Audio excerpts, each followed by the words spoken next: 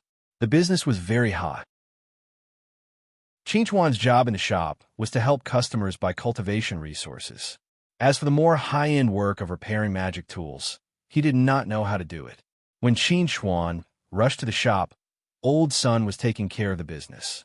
When he saw Chinchuan enter, his originally smiling face immediately fell. He scolded Chinchuan in a bad mood. "Brat, hurry up and take care of the customers. I'm going to repair the magic tools." Chinchuan smiled and took over Old Sun's work. He enthusiastically introduced all kinds of cultivation resources to the customers. After 5 minutes, he sent away the satisfied customers and finally had time to look at Old Sun, who was sitting inside and frowning at a magic tool that looked like a watch. Usually, when there were no customers, Chinchuan liked to stand beside Old Sun and watch him repair the magic tools. Although he did not understand anything, he liked that feeling very much. This time was no exception. He stood beside Old Sun and prepared to watch him repair the magic tools. Looking at the watch magic tool in Old Sun's hand, Chinchuan smiled and said casually, "The owner of this watch is too careless. He actually broke the bull array on the watch. It will take a lot of effort to repair it." When Old Sun, who was concentrating on studying the watch, heard Chinchuan's words, he looked back at Chinchuan with some surprise. "Brat, you're not simple. Before, you couldn't even understand the simplest first-level array. Now, you can actually recognize this second-level array and see how the watch is broken. I haven't seen you for 3 days, and your eyesight has improved. To be honest, have you seen this array before?" Hearing Old Sun's words, Chinchuan could not help but be stunned. When he saw the runes on the watch just now, he subconsciously said the name of the array. But before today, he had never seen the array before. Although his heart was filled with doubts, Chinchuan still replied, "I've seen this watch on a classmate's wrist before. That's why I recognized the bull talisman array. I was wondering why you suddenly had such good eyesight." Old Sun laughed and lowered his head to continue repairing the watch. However, Chinchuan, who was standing beside him, was excited. He could not wait to do an experiment. Chapter 5. Spirit Water Talisman Array, Raging Fire Talisman Array, Strength Talisman Array, and this Level 2 Gale Talisman Array. Chinchuan stood in front of the counter that stored the damaged magic tools. His gaze swept over the magic tools one by one. Looking at the talisman arrays that were inscribed on the magic tools, he practically didn't even need to think before he could call out the names of these talisman arrays. Not only that, he even had a feeling that he could repair these damaged talisman arrays. One must know that even Old Man Sun, a level 3 weapon refiner, had to flip through the talisman treasure tome in order to recognize these talisman arrays. However, he was able to recognize them with a single glance. Could it be that this fortuitous encounter not only helped me activate my innate talisman and gave me a cultivation technique, it even gave me the possibility of becoming a talisman array master? In the Star Dragon Federation, cultivators were revered, and talisman array masters had the highest status among cultivators. Every talisman array master was an honored guest of various powers, and no one dared to rashly offend them. Unfortunately, in order to become a talisman array master, not only did one need talent, one also needed enormous financial support. Thus, it was possible for one to become a talisman array master out of 10,000 cultivators. From this, one could see the scarcity and preciousness of talisman array masters. Take the state capital of Qing as an example. In the state capital of Qing, which had a population of 20 million, there were approximately 3,000 cultivators. However, among these 3,000 cultivators, there were only 2 talisman array masters. Among the several 100,000 high school students, there were absolutely no more than 100 people who had the potential to become a talisman array master. In the future, there might not even be 10 people who could truly become a talisman array master. Moreover, even those genius figures in the talisman array master Dao who were known to have limitless potential might not have the same eyesight as Qin Chuan. I'm going to be rich. Qin Chuan let out a long sigh of relief. He didn't get carried away by his excitement, because he possessed the potential to become a talisman array master. This was because he was extremely clear in his heart that possessing the potential to become a talisman array master didn't mean that he would definitely become a talisman array master. If he truly thought of it this way, then he would be gravely mistaken. In this world, there were too many talisman array geniuses who had fallen on the road to become a talisman array master for all sorts of reasons. He was a poor kid with no financial resources and no teacher. Wanting to become a talisman array master would be far more difficult than ordinary people. There were some things that required money. What are you standing there for? Old Man Sun was standing behind Qin Chuan. He handed a blue suitcase to Qin Chuan and said, "This is Mr. Zhou's magic tool. It has been repaired. You can send it over." Delivering repaired celestial devices to customers was also one of Qin Chuan's jobs, and it was also his main job.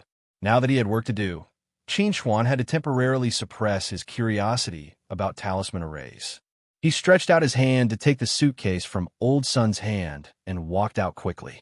When Qin Chuan arrived at the school, it happened to be the end of the school day. A large number of students poured out of the school, blocking the school gate. Qin Chuan was not in a hurry when he saw this. He walked to the side and leaned against the wall. He was prepared to wait until almost all the students in the school had left before going in.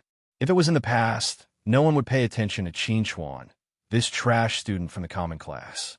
However, today it was a little special. After those students came out of the school and saw Qin Chuan standing against the wall, each and every one of them had a strange look in their eyes. He is Qin Chuan?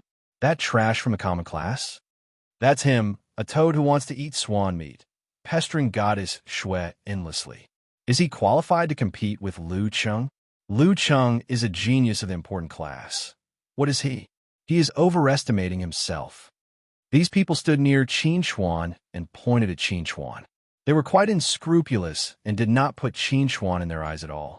Qin Chuan listened to the surrounding people talking about him and could not help but frown. At this moment, a fat figure rushed in front of Qin Chuan at an extremely fast speed. He anxiously rushed to Qin Chuan and said, "Why are you at the school now? Come with me quickly." This fat man was called Wang Bo. He was Qin Chuan's best friend in school. He was also a student of the common class. He was usually laughing and joking around without any seriousness. This was the first time that Qin Chuan saw such an anxious expression on his face. "Why are we going? I still have work to do." Qin Chuan waved the suitcase in his hand and said, "This belongs to the black-faced god, Old Zhou. If I don't deliver it to him on time, do you believe that he will twist my head off?" Wang Bo did not care about this. He pulled Qin Chuan's arm and was about to leave. "Old Zhou wants to twist your head off, but if you don't leave now, the consequences will be more serious than offending Old Zhou." Hearing Wang Bo speak so seriously, Qin Chuan could not help but raise his eyebrows and asked, "Is it because of Wang Wenxue or because of Lu Cheng?" Although Qin Chuan's grades were not good before, this did not mean that he was brainless. Thinking of the nearby people talking about him, and seeing how Wang Bo wanted him to leave the school in such a hurry, if he still could not guess that someone was looking for trouble with him, then he would have lived these years in vain. You know that Lu Cheng is looking for trouble with you, yet you still dare to come to school? Wang Bo rolled his eyes. In the past, he really did not know that this brother of his had the ability to secretly hook up with Wang Wenxue, the goddess of the elite class. However, now was not the time to sigh about this. It was better to slip away first. Just as Wang Bo was about to pull Qin Chuan away, a cold voice suddenly sounded behind Qin Chuan and Wang Bo. "You are Qin Chuan?" The person who spoke was tall and handsome. He was wearing the school uniform that was tailor-made for the geniuses of the elite class. A pair of black and white eyes looked at Qin Chuan with disdain, full of arrogance and prejudice. Qin Chuan turned to look at the person who spoke and slightly frowned. "I am Qin Chuan. Who are you?" "Brother, you are finished. This is Ma Zhen, Lu Cheng's little brother in the elite class." Qin Chuan did not recognize Ma Zhen, but Wang Bo knew Ma Zhen very well. This Mahjong was a student of the elite class and was very famous in the school. However, it was not because of his grades, but because of his fierceness. Mahjong was arrogant and despotic. Relying on his status as a genius of the elite class, he considered everyone else beneath him. Once a student outside of the elite class accidentally provoked him, he would definitely break that person's legs as revenge. To date, there were at least 30 people who had their legs broken by Mahjong. Many of them had their futures ruined. However, because of Lu Cheng's protection, Mahjong was able to escape the school's sanctions time and time again. Because of this, no one dared to provoke Mahjong anymore. Everyone who saw him had to respectfully call him Brother Zhan. It was very clear that Mahjong was eyeing Qin Chuan at this time because of Lu Cheng. Mahjong stared fiercely at Chen Tang and said in a gloomy voice, "You don't need to know who I am. All you need to know is that you won't be able to walk out of school today. Your legs are mine." Chapter 6. Your legs, I want them. Mahjong's ferocious declaration instantly silenced the noisy campus entrance. All the students who hadn't left couldn't help but look towards the direction of the voice. When they saw the figure of Mahjong, everyone's eyes couldn't help but reveal 3 parts reverence and 7 parts curiosity. Which blind fellow had provoked Mahjong, this ferocious man? Very quickly, everyone followed Mahjong's gaze and found Qin Chuan. When they saw that Qin Chuan was wearing the common class uniform that had been washed until it was white, everyone couldn't help but look at Qin Chuan with pity. Even the students of the important class and the elite class didn't dare to provoke Mahjong. You, a mere common class student, actually dared to provoke Mahjong. You really are tired of living. Others felt that Qin Chuan was tired of living, but Qin Chuan felt that Mahjong had nothing better to do. His gaze was slightly curious as he looked Mahjong up and down. With a puzzled tone, he asked, "Looks like your family background isn't bad. Being able to enter the important class, your talent shouldn't be bad. Why don't you study well and instead like to be someone's dog?" Wang Bo, who was standing beside Qin Chuan, was still scratching his ears and cheeks, thinking about how to help Qin Chuan get out of this predicament and smoothly slip away from Mahjong's hands. In the end, he heard Qin Chuan's words. He turned his head to look at Qin Chuan, dumbstruck. "Brother, you're holding a lantern in the toilet, looking for death." Mahjong stared blankly for a moment, then quickly smiled. The smile on his face was very strange. It was as gloomy as a dark cloud, as if a thunderstorm would descend at any time. How interesting. It's been a long time since someone dared to provoke me like this. Mahjong's gaze gradually sharpened as he stared at Qin Chuan. He coldly snorted. "Since you're bent on seeking death, then I'll fulfill your wish." Before he finished speaking, Mahjong had already made his move. He pulled out a special baseball bat from his backpack and fiercely swung it towards Qin Chuan's knee with incomparable ferocity. In the crowd, when the timid students saw this scene, they subconsciously closed their eyes, afraid of seeing a bloody scene. However, what made them feel strange was that the expected scream didn't sound. After a moment of hesitation, the timid students opened their eyes to look at Mahjong and Qin Chuan. When they saw the scene clearly, they were stunned. Mahjong's baseball bat had actually fallen into Qin Chuan's hands. What was this situation? The timid students looked around at their classmates in confusion and found that everyone's eyes were wide open, as if they had seen something unbelievable. He actually snatched the baseball bat from Mahjong's hands? Am I seeing things as This Mahjong, the infamous fears of the elite class, was actually disarmed by a student from the common class. How is this possible? But the truth was right in front of their eyes. They couldn't question it. Others didn't expect such a thing to happen. Mahjong, who was at the center of the incident, also didn't expect it. He looked at the baseball bat that Qin Chuan was fiddling with a stunned and bewildered expression. He didn't understand what had just happened.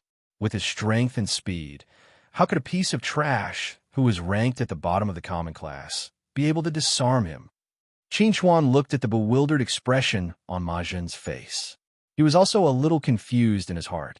When faced with Mahjong's ferocious attack, he only subconsciously made the decision to snatch the baseball bat. He completely didn't expect that he would actually succeed. How'd I do it just now? Qin Chuan couldn't figure it out. He simply stretched out his hand and stuffed the baseball bat back into Ma Zhen's arms. Again, Ma Zhen looked at the baseball bat that Qin Chuan forcefully stuffed into his arms. He was completely stupefied. The surrounding students who saw this scene were also stupefied. What was this student from the common class trying to do?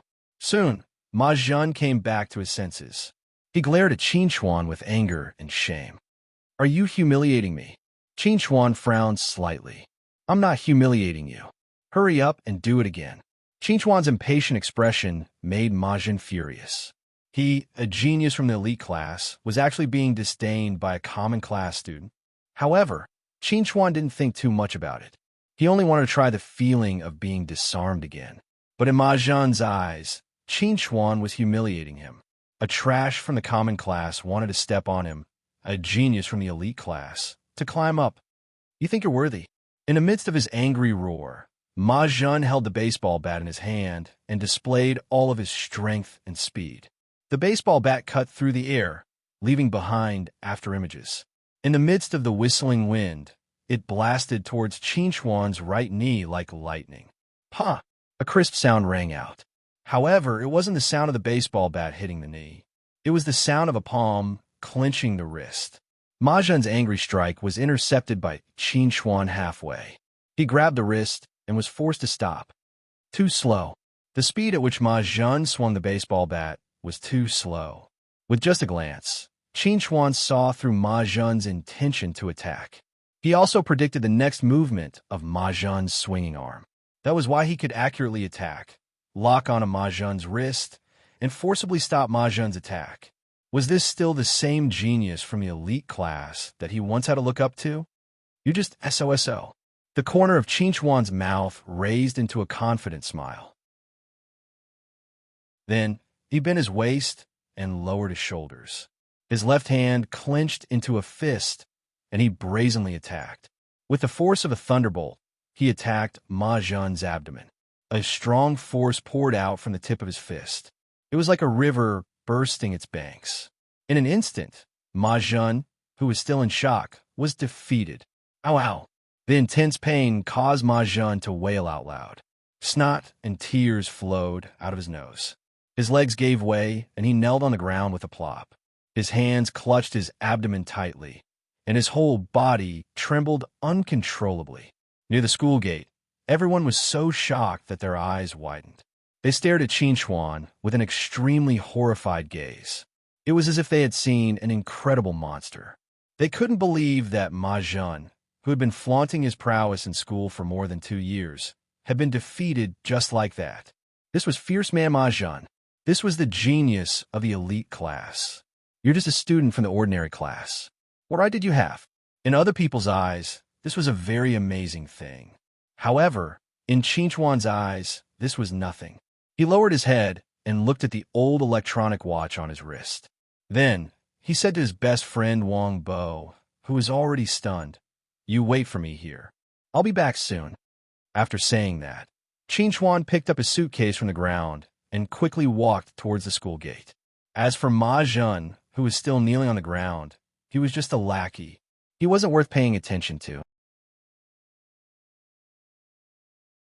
Chapter 7. The high-spirited Qin Chuan was now standing in front of the head of teaching, Zhou Ming. He was as obedient as a quail, smiling apologetically. He had no choice. According to the rules, he had to deliver the items to Zhou Ming before 5 p.m. However, when he arrived at Zhou Ming's office, it was already 5:10 p.m. He was late by a full 10 minutes. Facing Zhou Ming, the black face god, he was in the wrong. Naturally, his expression was a little awkward. Zhou Ming was the head teacher of the 3rd year. He had the responsibility to manage all the teachers and students in the 3rd year. Qin Chuan was naturally under Zhou Ming's jurisdiction.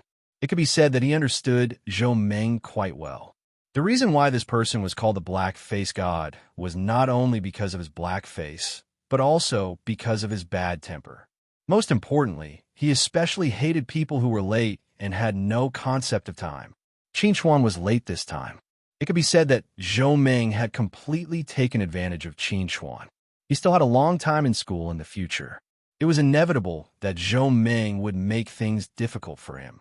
Although the head of teaching might not care about him, a student from the common class, it was impossible for him not to worry at all. At this time, Qin Chuan had already cursed Ma Zhan 108,000 times in his heart. If it wasn't for this guy who suddenly jumped out to block the way, how could he be late? Just as Qin Chuan was cursing Ma Zhan in his heart, Zhou Ming suddenly opened his mouth and asked, "Why are you late?" Zhou Ming's voice was low and hoarse. It was said that his vocal cords were injured on the battlefield. Therefore, his voice became a little gloomy, which made people feel uncomfortable listening to it. Qin Chuan grinned and said, "There was a traffic jam on the road, so I was late. However, I guarantee that there won't be a next time."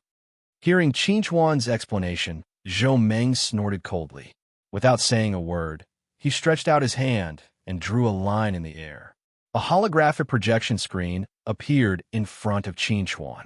The video playing on it was the scene of Qin Chuan and Ma Zhan fighting at the school gate. Seeing this scene, Qin Chuan felt like he was suffering in silence. This was the first time he had lied in front of He Mianxin, and he was exposed on the spot. His luck was too bad. Qin Chuan thought Black Face God would scold him, but he did not expect a smile to appear on Black Face God's face. Although it was faint, it was very real. The Black Face God could actually smile? Qin Chuan was shocked, but he did not dare to show any doubt on his face. He had been to school for nearly 3 years and had seen He Mianxin many times, but he had never seen He Mianxin smile. Although Ma Zhan is at the bottom of the important class, he still has some strength. You were able to defeat Ma Zhan so easily. Not bad. Zhou Ming looked at Qin Chuan with faint admiration. He seemed to be very satisfied with Qin Chuan beating up Ma Zhan. Qin Chuan was really surprised this time. He Mianxin did not scold him for fighting, but praised him for doing well. Could it be that Ma Zhan was too arrogant and had offended He Mianxin before? So He Mianxin was very happy to see him teach Ma Zhan a lesson today? Zhou Ming did not know what Qin Chuan was thinking, but even if he knew, he would not care too much. He looked at Qin Chuan and said, "You return the baseball bat to Ma Zhan and let him beat you again because you did not know how you disarmed Ma Zhan the first time, right?" "Yes." This time, Qin Chuan answered Zhou Ming honestly. Until now, he was still confused. He really did not understand how he did it. This is the suppression of the brain. Zhou Ming calmly explained to Qin Chuan.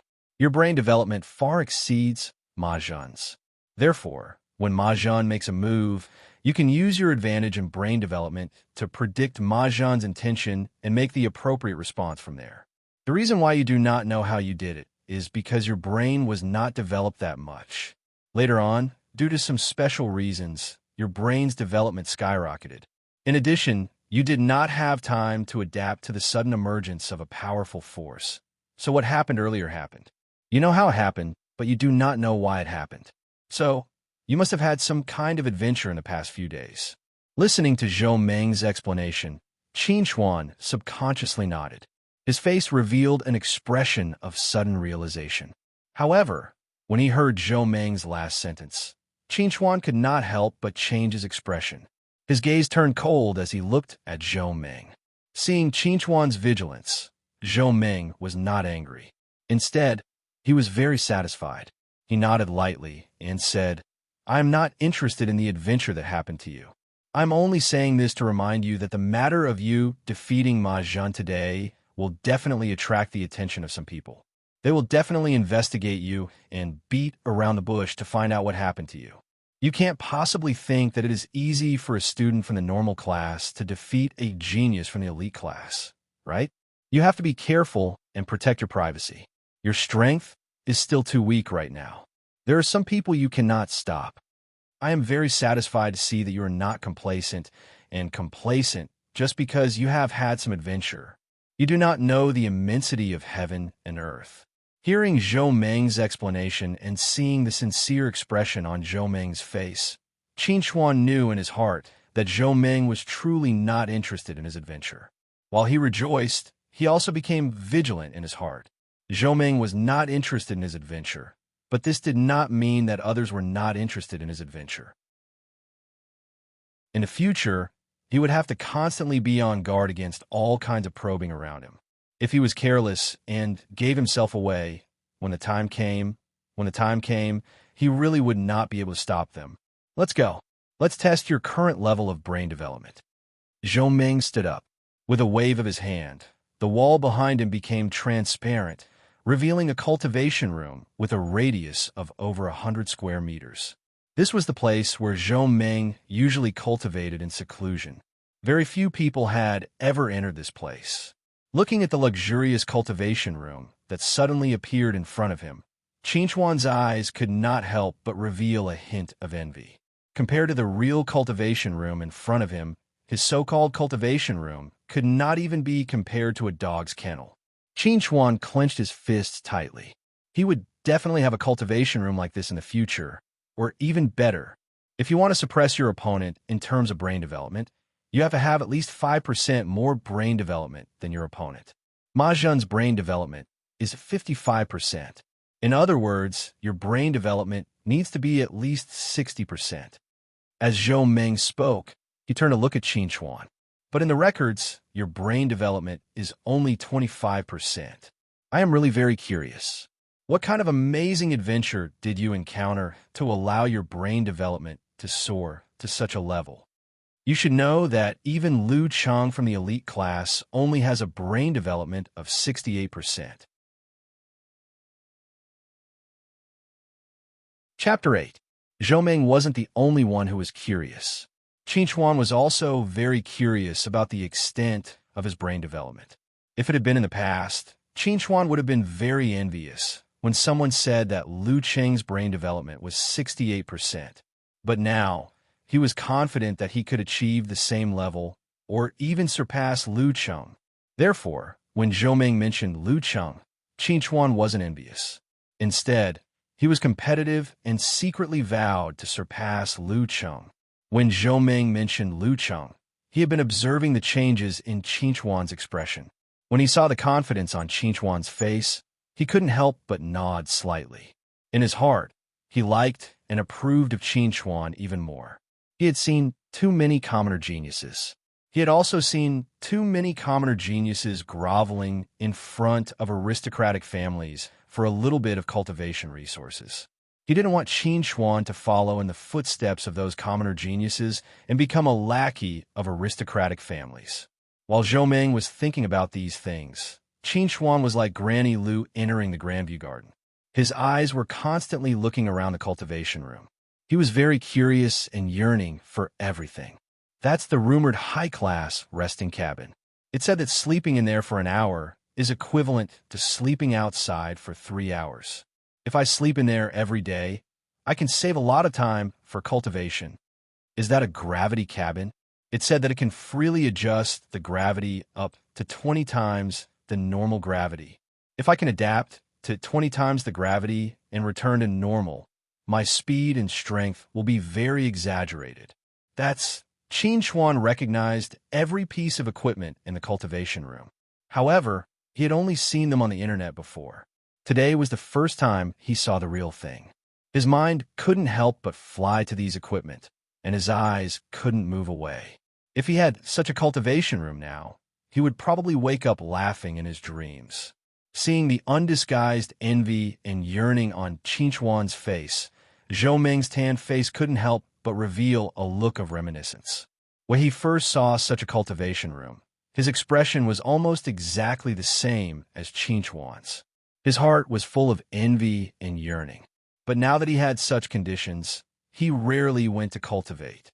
With the passage of time, everything was different from before. Stop looking at it first. You're drooling. Looking at Qinchuan now, Zhou Ming felt like he was looking at his younger self. He couldn't be serious anymore. He pursed his lips and said to Qinchuan, "If your brain development can reach a level that I'm satisfied with, I'll allow you to cultivate in my cultivation room for 1 day every week." In fact, Zhou Ming could allow Qinchuan to cultivate in his cultivation room at any time. However, that might not be a good thing for Qinchuan. He wanted to let Qinchuan yearn and look forward to the cultivation room at all times. Only then could he better motivate Qinchuan to cultivate diligently and cherish this rare opportunity. Hearing Zhou Meng's words, Qin Chuan couldn't help but widen his eyes. He looked at Zhou Meng in disbelief and exclaimed, "Really? I can really cultivate here? You're only allowed 1 day a week." Zhou Meng raised a finger. "Also, the degree of development of your brain must at least satisfy me." Hearing Zhou Meng's answer, Qin Chuan immediately roared in excitement. He waved his fist and said, "I'll definitely satisfy you. Not to mention cultivating in this cultivation room for 1 day a week. Even if it was only for 1 hour a week, Qin Chuan would still do his best." To Qin Chuan, who thirsted for strength, this environment was simply heaven. Zhou Meng was very pleased with Qin Chuan's ecstasy. He reached out and patted Qin Chuan's shoulder affectionately. "Let's go and do the test." Under Zhou Meng's guidance, Qin Chuan arrived in front of a silver-white cabin. This was a test cabin specially used to test the development of the brain.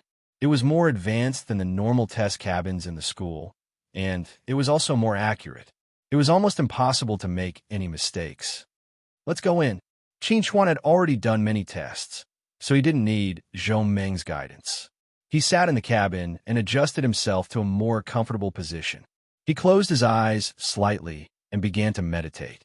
Zhou Meng stood outside the cabin and looked at Qin Chuan with anticipation. He really hoped that Qin Chuan could bring him some special surprises. When some clouds gradually appeared in the test cabin, it meant that the test had begun. The thicker the clouds, the higher the level of brain development. When Qin Chuan was being tested in the past, only 2 or 3 clouds would appear in the test cabin. It was very cold and cheerless. However, it was different this time. Qin Chuan's entire body was almost hidden in the clouds. His figure was hazy and vaguely visible. Seeing the reaction of the test cabin, Zhou Meng couldn't help but feel satisfied. The longer he interacted with Qin Chuan, the more satisfied he was with Qin Chuan. With such a thick cloud, the brain development had definitely reached 60%. It was no different from what he had expected. Just as Zhou Meng nodded in satisfaction, a flash of lightning suddenly appeared in the clouds. Zhou Meng's body trembled and his eyes widened. The test process was very short, only about 5 minutes. However, Qin Chuan felt as if he had slept. When he woke up, he felt refreshed and couldn't help but stretch. After stretching, Qin Chuan opened his eyes and saw the infinitely enlarged dark face in front of him. He was so shocked that he almost jumped out of the test cabin. "Director, what are you doing?" Qin Chuan was shocked by Zhou Meng's dark face. He hurriedly got up and walked out of the test cabin. Facing Zhou Meng's scorching gaze, Qin Chuan felt a little uncomfortable. This black mask god's attitude toward me was so good. Could it be that he has some weird fetish? Just as Qin Chuan was letting his imagination run wild, Zhou Meng took a deep breath and calmed down. "Your brain development is pretty good. It's at 64%, far exceeding my expectations. However, this isn't the key. The key is that flash of lightning." Zhou Meng looked at Qin Chuan with an extremely amazed gaze. "You actually activated your talent rune." When Qin Chuan heard this, he glanced at Zhou Meng in surprise. "That's right. Can't I?" Hearing Qin Chuan's words, Zhou Meng suddenly laughed. "Yes, of course it's possible. Why not? If anyone dares to say it's not possible, I'll tear them apart." Qin Chuan couldn't help but feel suspicious as he looked at Zhou Meng, who suddenly displayed boundless domineering aura. He had activated his talent rune, but what did that have to do with Zhou Meng? Why was he so happy? Chapter 9. Your talent has really brought me too many surprises. Zhou Meng looked at Qin Chuan with admiration. He had not laughed so heartily in a long time. This reminded him of the feeling of winning a battle. There was probably nothing in the world that could make him happier than winning a battle. As long as you're happy. Qin Chuan looked at Zhou Meng with a strange expression. He felt that something was wrong. Zhou Meng's attitude towards him was as good as that of his own son. It was really strange. This was not how the black-faced god should be like. Zhou Meng seemed to have seen through Qin Chuan's doubts. He laughed and said, "Do you think that my attitude towards you is very strange? It's not like my usual style." Qin Chuan nodded honestly. If he could not figure out what was going on, He was afraid that he would not be able to sleep when he returned home. Zhou Ming sighed and said to Qin Chuan in a rather emotional tone, "I've looked into your information. You're an orphan born in the slums. A few decades ago, before I joined the army, I was also an orphan in the slums like you." Qin Chuan could not help but open his eyes wide in surprise. He did not expect that Zhou Ming, the black-faced god, was also an orphan in the slums. If Zhou Ming did not lie to him, then he could probably understand why Zhou Ming was so friendly towards him. If he were Zhou Ming, he would probably be naturally close to people who had the same background as him. When he thought of this, Qin Chuan subconsciously relaxed his vigilance against Zhou Ming. The way he looked at Zhou Ming also became somewhat intimate. "My background is not a secret. You can definitely find out, so I won't lie to you about such a small matter. I am really gratified to see another genius in the slums." Zhou Ming looked at Qin Chuan with a sincere gaze and said, "I hope that you can always persevere on your path. You would rather die than submit." A genius with a high degree of brain development might not be worthy of Zhou Ming's high expectations, but a genius with a high degree of brain development and a talent rune, especially a commoner, was different. In today's world, most of the resources were controlled by aristocratic families and sections. If the commoners did not rely on these forces, it would be difficult for them to make a name for themselves. Zhou Ming had been the head of teaching for more than 10 years. He had seen too many commoner geniuses rely on aristocratic families because of the lack of cultivation resources. He was heartbroken, but he did not have the ability to change this situation. Therefore, he really hoped that one of the civilians could stand up and change the current situation. Although this hope was very slim, so slim that Zhou Ming almost gave up. Fortunately, Qin Chuan appeared at this time and gave him hope again. Almost everything that happened in the school could not escape Zhou Ming's eyes. He knew why Ma Jun looked for Qin Chuan. He also knew that Qin Chuan and Lu Cheng did not have much interaction. However, because of Wang Wenxue, he was sure that there would be a big battle between Qin Chuan and Lu Cheng. One was a proud son of heaven from an aristocratic family, and the other was a poor boy from the slums. They were both talented and outstanding. He really could not wait to see some sparks from the friction between these two people.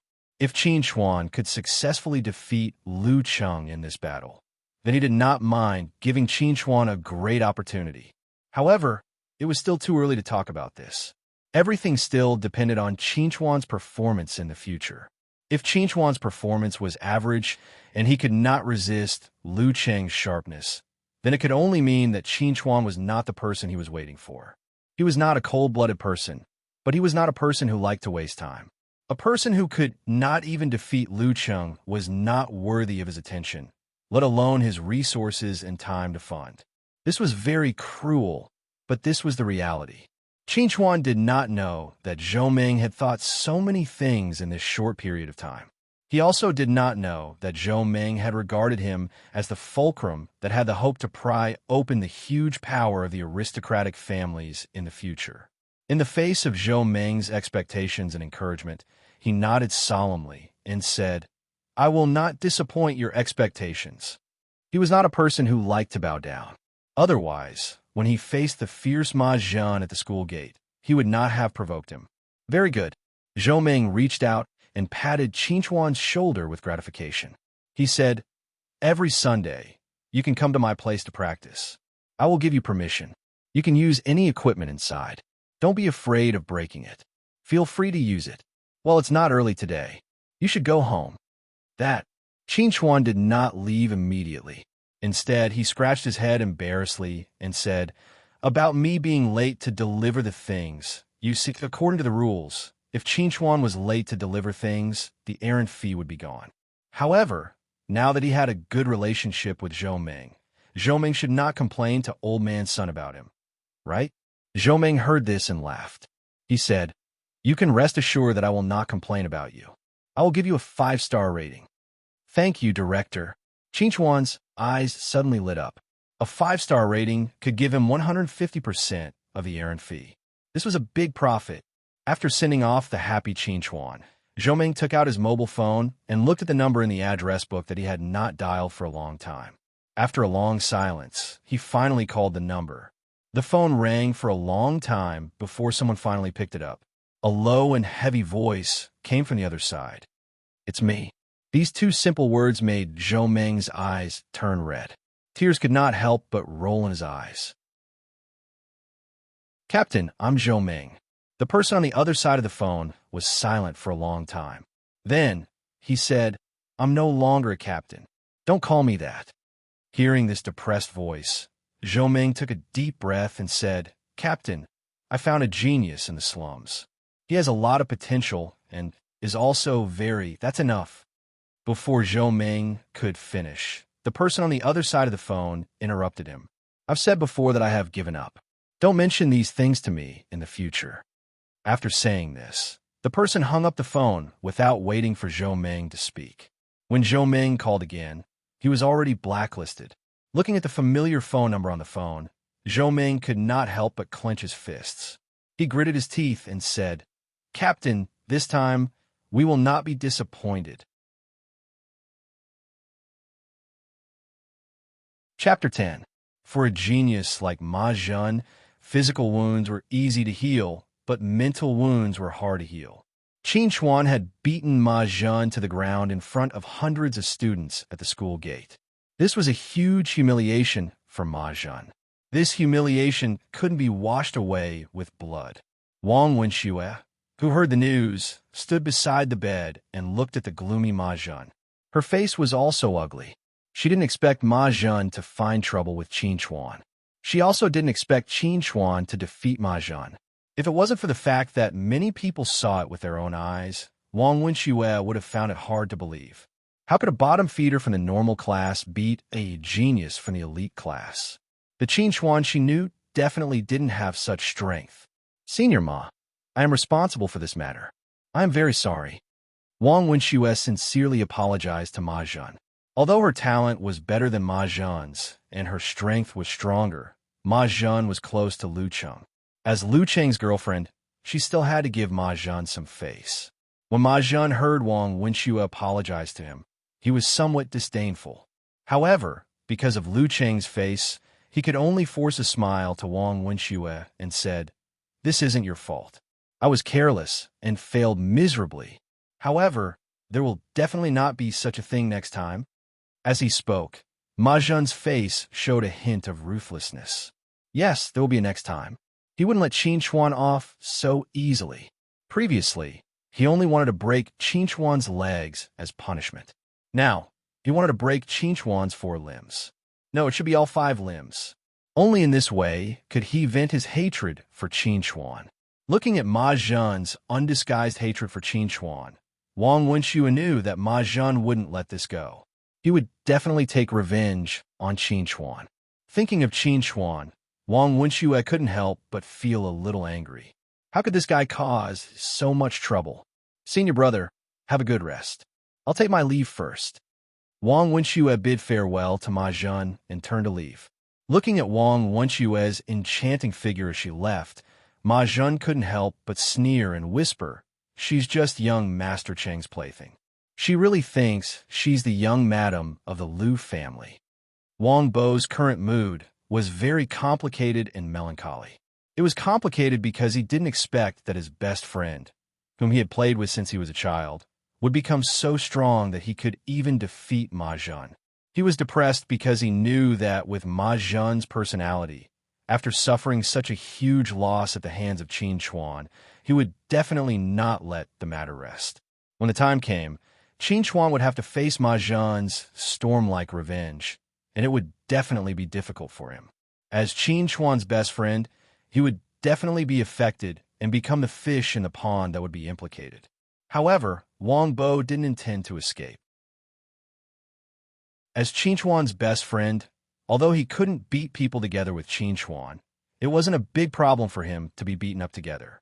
"What are you thinking about here?" Qin Chuan walked out of the school gate and saw Wang Bo standing under a tree in a daze.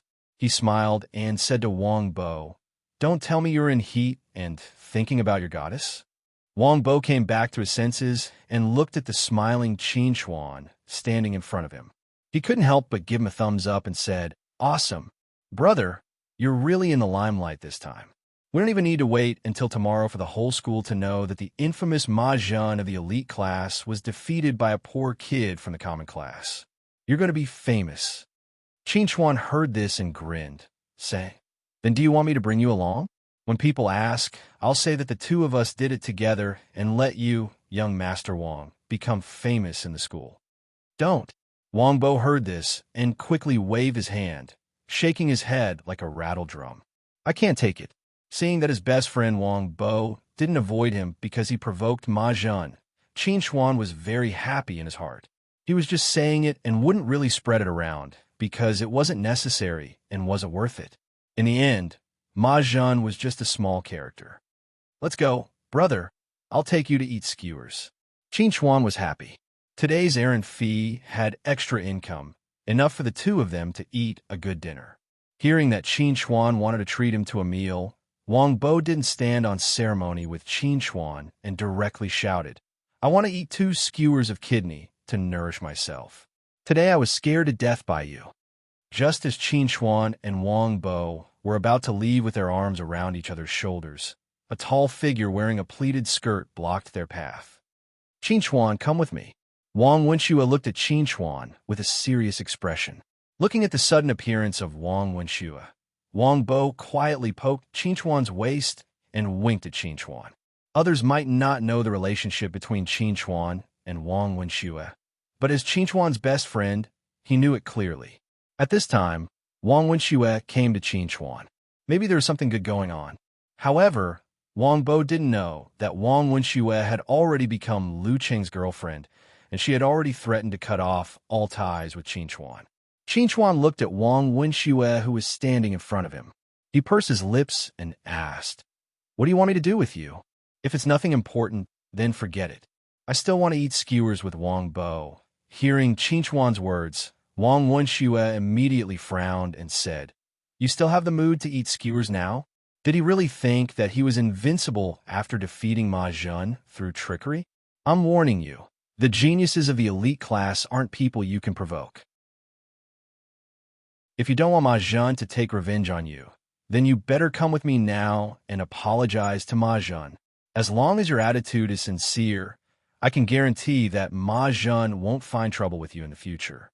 Looking at Wang Wenxue's righteous and considerate appearance, Qin Chuan didn't feel any warmth or gratitude in his heart. On the contrary, he faintly felt annoyed. He put on a fake smile and said indifferently to Wang Wenxue, "I don't think there's a need to apologize. If he wants to take revenge on me, then let him come. You don't have to care about me, and I don't need you to care about me. We'll go our separate ways. This is what we've agreed on.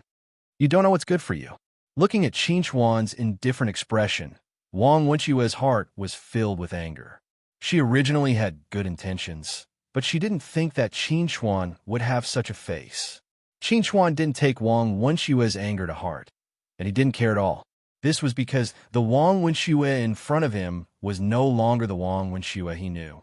That pure, innocent, kind, and cute girl in the prime of her youth had long died in his heart. Chapter 11. After eating skewers with his best friend Wang Bo, Qin Chuan didn't go home immediately. Instead, he went to Qingyang Road, which was located on the west side of the city. The day after tomorrow was Sunday. According to the agreement, he could enter Blackface God Zhoming's cultivation room for a day of cultivation. Before that, he needed to be fully prepared. In the past, Qin Chuan's cultivation talent was extremely poor. There wasn't much difference whether he used cultivation resources or not. Therefore, Qin Chuan rarely used cultivation resources and didn't care about cultivation resources. However, it was different now.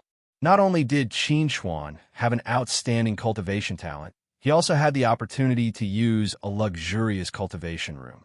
If he could use cultivation resources in this situation to cultivate, he would be able to achieve twice the result with half the effort. This time, Qin Chuan came to Qingyang Road for cultivation resources. Qingyang Road looked like an ordinary street from the outside. There was nothing special about it. There were no shops that sold cultivation resources. However, as a regular here, Qin Chuan knew that there was a huge underground city under Qingyang Road. In this underground city, As long as you had money, you could buy anything you wanted. This underground city was called Black City. Black City wasn't a unique feature of the state capital of Qing. It was said that there was such a Black City under every city in the entire Star Dragon Federation. No one knew who opened this Black City all over the Federation. However, all the regular visitors to Black City knew that those who dared to cause trouble in Black City would definitely not live to see the next morning. Therefore, although Black City was a mix of good and bad people, the order was surprisingly good. In the past 2 years, Qin Chuan would come to Black City once a month to buy cultivation resources for Wang Wenxue. The reason why he didn't go to the regular shops outside was that the price in Black City was cheaper. Now that Qin Chuan wanted to buy cultivation resources for himself, the first place he thought of was naturally Black City. The entrance to Black City was in the backyard of an ordinary grocery store. People who wanted to enter Black City first had to spend money in the grocery store to buy a pass. It wasn't expensive, only 10 yuan. Of course, you could also not buy it. However, once you had an accident in Black City, if you didn't have a pass in your hand, Black City wouldn't protect you.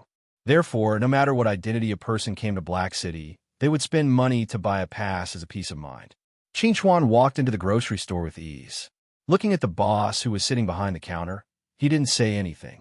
He put a 10 yuan federal coin on the counter and then spread his hand on the counter. The originally dark counter suddenly flashed, but soon returned to normal. At this time, Qin Chuan raised his hand again. There was a black crescent moon mark in his palm. This was the pass of Black City. It could last for 24 hours. In other words, during these 24 hours, Qin Chuan was under the protection of Black City. Once Qin Chuan walked out of Black City and left Qingyang Road, this mark would disappear without a trace in less than 10 minutes. It was very magical. After getting the pass, Qin Chuan didn't stay. He went directly to the backyard of the grocery store. He needed to take the direct elevator in the backyard to go to Black City. However, before that, he still needed to do some disguise. Qin Chuan took out a thin black mask from his coat pocket and put on his face. Only the forehead and a pair of eyes were exposed. Even if Wang Bo was here, he might not be able to recognize who Qin Chuan was. This was the disguise mask that Qin Chuan spent 100 yuan to buy in Black City. It was very common in Black City and not rare. After putting on the mask, Qin Chuan walked into the elevator. At this time, there were a lot of people in the elevator. Most of them were wearing a disguise mask. Even if they didn't wear a disguise mask, they still looked fierce and didn't look easy to provoke. Among them, there was one person who emitted a palpitating spiritual power fluctuation. He seemed to be a real cultivator. Everyone in the elevator tried to stay away from the suspected cultivator as much as possible. They were afraid of getting into trouble. They didn't even dare to look at him. This scene fell into Qin Chuan's eyes, making him feel particularly envious. This was the status of cultivators in people's minds. They were noble and powerful, and no one dared to provoke them. The elevator began to move, carrying the crowd down to the ground at a very fast speed. In just a few breaths, the crowd had descended more than 300 meters. Through the transparent elevator cover, they could clearly see the scenery of Black City. People were coming and going. The lights were bright, lively, and prosperous. Qin Chuan, who had been to Black City many times, was somewhat immune to the scenery here. However, there was a faint excitement in his eyes. This time, his purpose was different from the past. He came for himself. This feeling made Qin Chuan feel very good. Sure enough, people still have to live for themselves. Qin Chuan whispered. After the elevator stopped, he stepped out and went straight to the depths of Black City. As a frequent visitor of Black City, Qin Chuan didn't have a complete understanding of the situation in Black City, but at least he was not far from the truth. He was very clear about where the cultivation resources were the best, cheapest, and most cost-effective. Therefore, he didn't have to do any shopping and just went straight to the door. After Qin Chuan walked for about 10 minutes in the sea of people, he finally stopped in front of a store called Kelly's Little Store. He glanced at the surrounding pedestrians and then stepped into the store. Small business, no credit allowed. When Qin Chuan just entered the door, he heard a lazy voice coming from behind the counter. Looking at the charming lady boss, Kelly, who was sitting behind the counter with one hand supporting her chin, Qin Chuan chuckled and said, "You always say such words to the customers. Aren't you afraid that the customers will get angry and not come again?" Hearing the familiar voice, Kelly, who was sitting behind the counter, couldn't help but raise her head in surprise. She looked at Qin Chuan, who was walking in, and asked puzzledly, "Brat, don't you only come once a month? Why are you here again this time, after a few days? Could it be that you made a fortune?" Qin Chuan had been buying cultivation resources from Kelly for more than 2 years. After a while, the two became familiar with each other. Although Qin Chuan was wearing a mask and Kelly couldn't see Qin Chuan's face, she was still very familiar with Qin Chuan's voice. "I didn't make a fortune. This time I'm not here to buy anything." Qin Chuan put a black cloth bag on the counter and said to Kelly, "Change these low-level spiritual powder to high-level spiritual powder." Kelly glanced at the cloth bag on the counter and then looked at Qin Chuan with a playful look. "Are you sure? Although you bought it from me, you still have to abide by the rules. I'll take 20% of the commission." Chapter 12. In the Black City, the general cultivation resources were very cheap, but the advanced cultivation resources were very expensive. This wasn't because the Black City's bosses were black-hearted, but because the advanced cultivation resources couldn't be bought outside. Outside, almost all the advanced cultivation resources were controlled by the aristocratic families and sections. Even if ordinary people had the money, they couldn't buy it. Under this almost monopolized situation, the advanced cultivation resources circulating in the Black City's market were very precious. Therefore, the high price became a matter of course. Those who wanted to buy the advanced cultivation resources but didn't have the channels could only pinch their noses and accept it. Therefore, when he heard that Kelly wanted to take 20% of the commission, although Qin Chuan was very pained, he had no choice but to agree. 20% is fine. Qin Chuan glanced at his own cloth bag and said to Kelly, "But don't fool me. Rest assured, you're a regular customer." "How can I fool you?" Kelly chuckled and casually picked up the pouch. She didn't mind that it was dirty and simply poured out the spiritual powder on the counter. The light green spiritual powder was divided into dozens of portions and contained in small transparent packets. Each packet contained a standard dosage of 100 grams, which was enough to provide a normal person with the energy required for one session of cultivation. Looking at the spiritual powder on the counter, Kelly smiled and said to Qin Chuan, "The exchange rate of low-level spiritual powder for advanced spiritual powder is 100. 1. You have a total of 20 bags of 2,000 grams of low-level spiritual powder. That is to say, you can exchange for 200 grams of advanced spiritual powder. After deducting my commission, you can exchange for 160 grams of advanced spiritual powder. Are you sure you want to exchange now?" Hearing Kelly say that his 2,000 grams of low-level spiritual powder could only be exchanged for 160 grams of advanced spiritual powder, Qin Chuan's heart was simply dripping blood. But for better cultivation, he could only clench his teeth and endure the pain. "Exchange." Qin Chuan took a deep breath and said, "Exchange all of them for advanced spiritual powder. I like your straightforwardness." Kelly grinned as she glanced at Qin Chuan. Then, with a sweep of her hand, she collected all the low-tier spiritual powders on the table. She then turned around and retrieved 2 small bags of dark green spiritual powders from the storage cabinet behind her. She casually threw them in front of Qin Chuan and said, "These are yours." Qin Chuan looked at the 2 bags of advanced spiritual powder in front of him and was somewhat surprised. "You haven't taken your commission. Just treat it as this old mother is in a good mood today and is giving it to you." Kelly lazily stretched and casually said, "This little bit of advanced spiritual powder is not enough for this old mother." Hearing Kelly's words, Qin Chuan hesitated for a moment. In the end, he reached out and accepted the 2 bags of advanced spiritual powder. Then he said to Kelly very solemnly, "I will repay you." To the current Qin Chuan, advanced cultivation resources were extremely precious. Kelly casually gave him 40 grams of advanced spiritual powder. It could be said that she had helped him a lot. As the saying goes, one does not receive rewards without pains. Since he had received benefits from Kelly, he naturally had to repay her in the future. Kelly completely did not take Qin Chuan's promise to heart. She yawned and said to Qin Chuan, "All right, if there's nothing else, you can leave now." Since he had achieved his goal of exchanging cultivation resources, Qin Chuan naturally had no reason to continue staying here. Just as Qin Chuan was about to turn around and leave, two notices posted on the wall attracted Qin Chuan's attention. Qin Chuan subconsciously walked closer to the two notices. Looking at the complicated and profound runes on the notices, his heart suddenly trembled. It was actually a talisman array, and a very advanced one at that.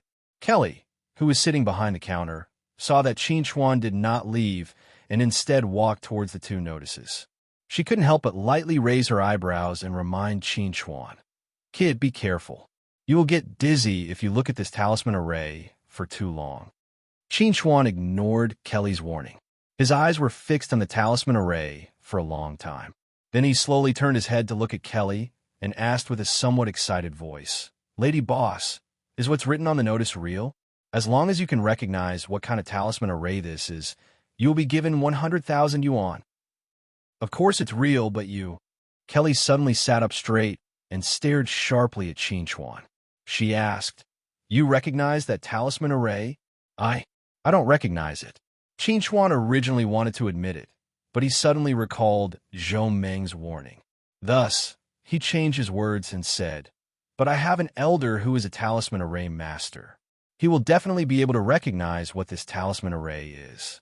Kelly glanced at Qin Chuan with slight astonishment and said with a tone of disbelief, "You have an elder who is a talisman array master, yet you actually have to rely on yourself to buy cultivation resources?" Qin Chuan scratched his head with slight embarrassment when he heard this. He made up an excuse and explained, "This is the training that my elder gave me. He wants me to develop the habit of being independent." This isn't the main point. Kelly suddenly became excited. She stood up and walked quickly to Qin Chuan's side. She stretched out her hand to point at the two notices on the wall and said to Qin Chuan, "Are you sure that your elder can recognize the talisman array on these two notices? I can clearly tell you that this is at least a 4th grade talisman array." A 4th grade talisman array already belonged to the category of intermediate grade talisman arrays. Only a 3rd grade talisman array master or above could recognize it. Every 3rd grade talisman array master was a distinguished guest of a large force. Their status was extraordinary, so Kelly couldn't help but be cautious. "I can be sure." Qin Chuan nodded without the slightest hesitation. Recognizing a talisman array wasn't a difficult matter for him. Although there was a great risk in doing so, once he succeeded, he would be able to obtain 200,000 gold coins. For the current him, this was absolutely a huge fortune. As the saying goes, wealth comes from danger. He would do this business. Seeing Qin Chuan's confident appearance, Kelly's gaze towards Qin Chuan couldn't help but become cautious. If Qin Chuan wasn't lying, then there was at least a 3rd grade talisman array master standing behind him. A casual word from such a great figure could make her pack up and scram from Black City, never to see the sun of the second day. She absolutely couldn't offend him. "What are you going to do?" Kelly carefully opened her mouth and asked. If Qin Chuan was going to tell the truth to the talisman array master behind him, then she would definitely stop Qin Chuan without the slightest hesitation. What a joke. Would a 3rd grade talisman array master lack 200,000 gold coins? If by any chance she was misunderstood as instigating him, then even if she had 9 lives, it wouldn't be enough. Qin Chuan had already thought of an excuse long ago. He replied, "My grandfather will let me recognize some talisman arrays every day. I only have to memorize these 2 talisman arrays and then bring them back as homework to ask my grandfather for advice. He will definitely guide me.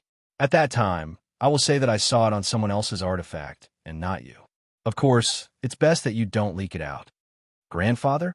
Kelly deeply glanced at Qin Chuan upon hearing this and said, "Don't worry, I will keep this secret and not tell anyone." Chapter 13. But before that, I would like to know who issued this notice. Qin Chuan pointed to the notice on the wall and asked his question. He was sure that when he came here 2 days ago, there was nothing posted on the wall. Just 2 days ago, not only me, but all the shops in the entire Black City were put up with these 2 notices. Kelly replied without hesitation, "Moreover, as far as I know, these 2 notices came from the City Lord's mansion, with the power to post these 2 notices in all the shops. The person who issued them must be a high-level official in the City Lord's mansion, or even the City Lord himself." Hearing Kelly's answer, Qin Chuan couldn't help but suck in a mouthful of cold air. He didn't expect that these 2 notices were actually related to the City Lord's mansion. One must know that the City Lord of Black City was rumored to be a powerful cultivator at the peak of building foundation stage. For a moment, Qin Chuan's heart couldn't help but beat the drum of retreat.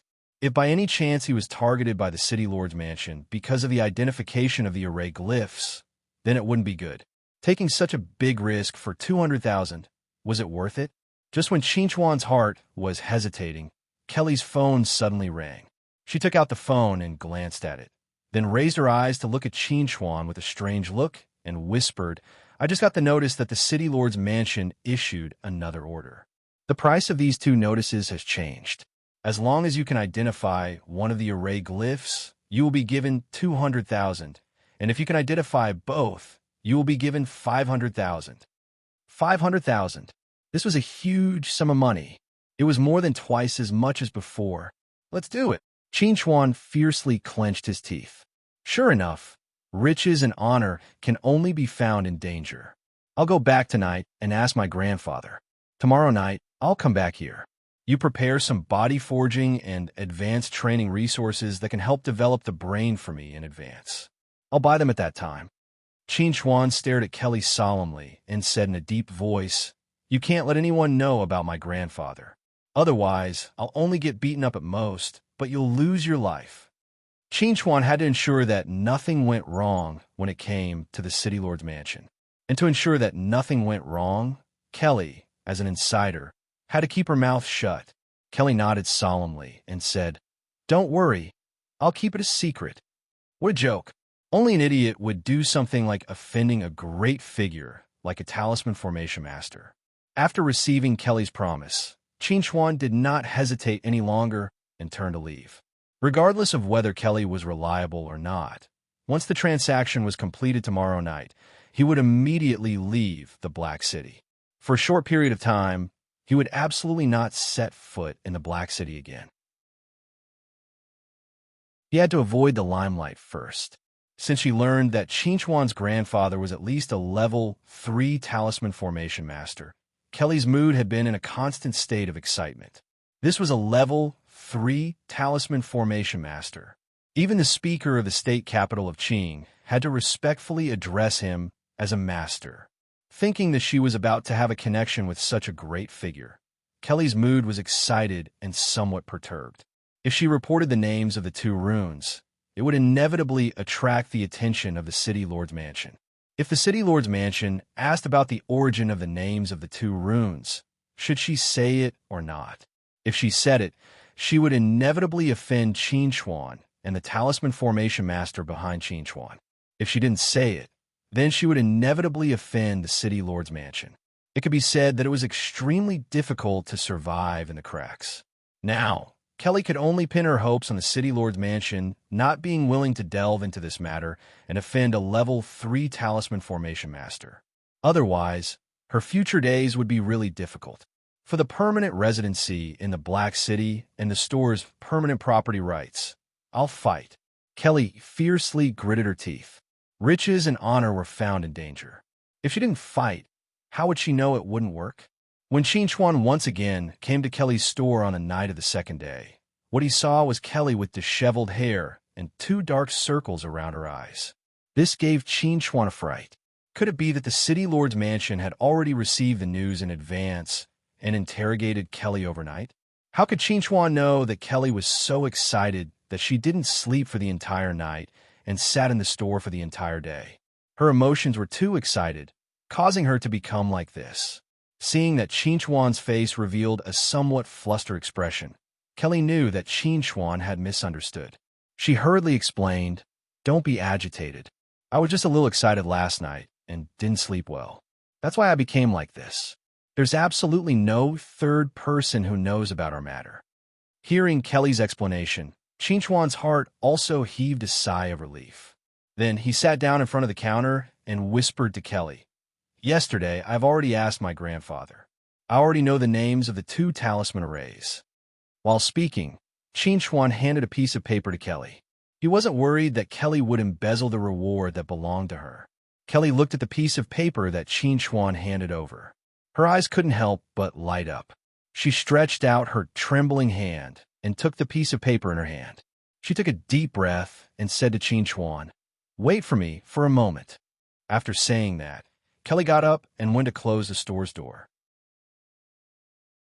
She hung up the temporarily closed sign and then turned to Qinchuan and said, "Follow me to the back." Qinchuan didn't hesitate and followed behind Kelly into the store's backyard. At this time, if he showed any hesitation or timidity, it might be suspected by Kelly. Therefore, even if there was really any danger in a backyard, he had to show a fearless appearance. This kind of risk was something that he had to take. Kelly walked in her bedroom and soon came out with an AI. She placed the AI on the table and said to Qinchuan, "I will send the names of these 2 talisman arrays to the City Lord's mansion. As long as the City Lord's mansion accepts it, you will immediately receive a bonus of 500,000. All right. Kelly took a deep look at Qinchuan and added, "I specially prepared a high-grade cultivation resource worth $1 million today. It is in the cabinet outside. I will bring it to you later." Qinchuan was stunned when he heard that. He asked in confusion, "Why is it $1 million? He clearly only had a bonus of 500,000. How could he afford a high-grade cultivation resource worth $1 million? Could it be that there was some secret in this transaction that he didn't know? You can't be thinking that it only costs 500,000 to invite a 3rd-grade talisman array master, right?" Kelly chuckled and explained to Qinchuan, "I guess that this bonus of 500,000 is just a meeting gift. After this, the City Lord's mansion will definitely invite your grandfather to be a guest. Whether your grandfather goes or not, the City Lord's mansion will prepare a big gift for me to pass to your grandfather. When the time comes, this big gift will definitely fall into your hands. Moreover, I will also receive an extremely generous reward through this transaction. That extra 500,000 high-grade cultivation resource is just a small token of my appreciation. Don't reject it."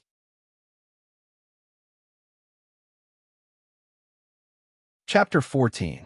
Black City's City Lord's mansion was located in the center of Black City. It was the tallest tower in Black City with a total of 13 floors. The bottom 10 floors were public areas. It was the office area of the City Lord's mansion's officials. From the 11th floor onwards, it was the private territory of the City Lord's mansion. Anyone who entered without permission would be killed on the spot by the guards. Even cultivators were no exception. In front of the clear and tall floor-to-ceiling window stood a middle-aged man wearing a purple tuxedo.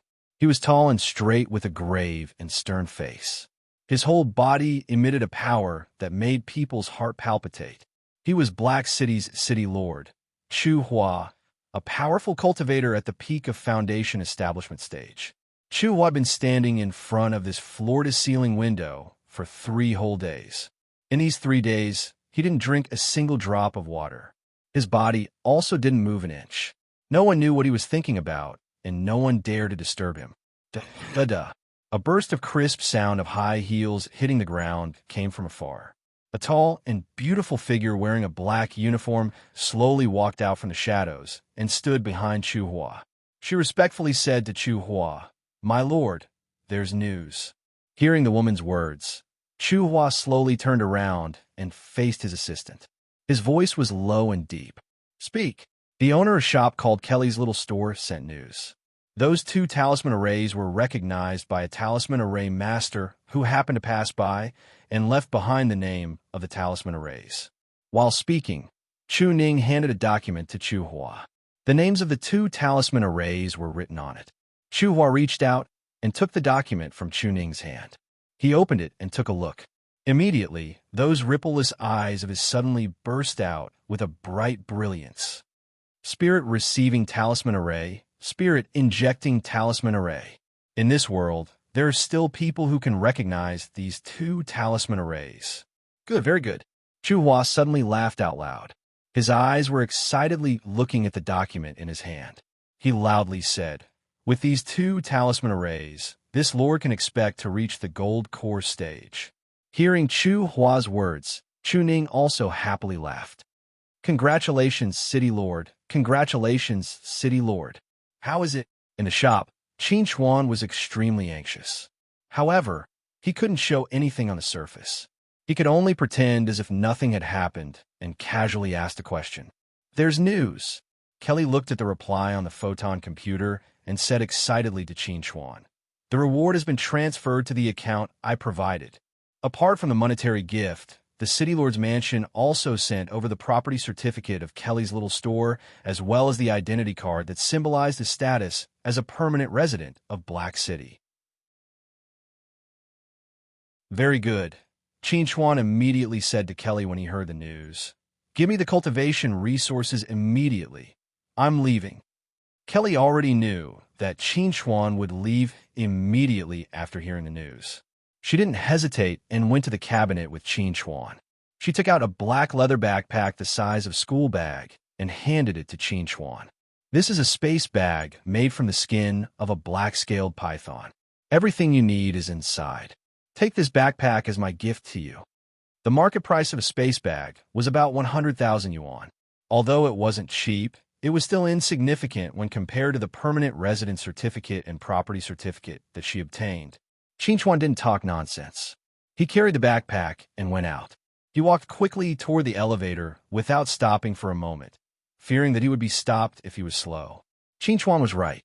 At this moment, the City Lord's mansion had already sent people to Kelly's little store. If he was slow for 3 minutes, perhaps he would have encountered them.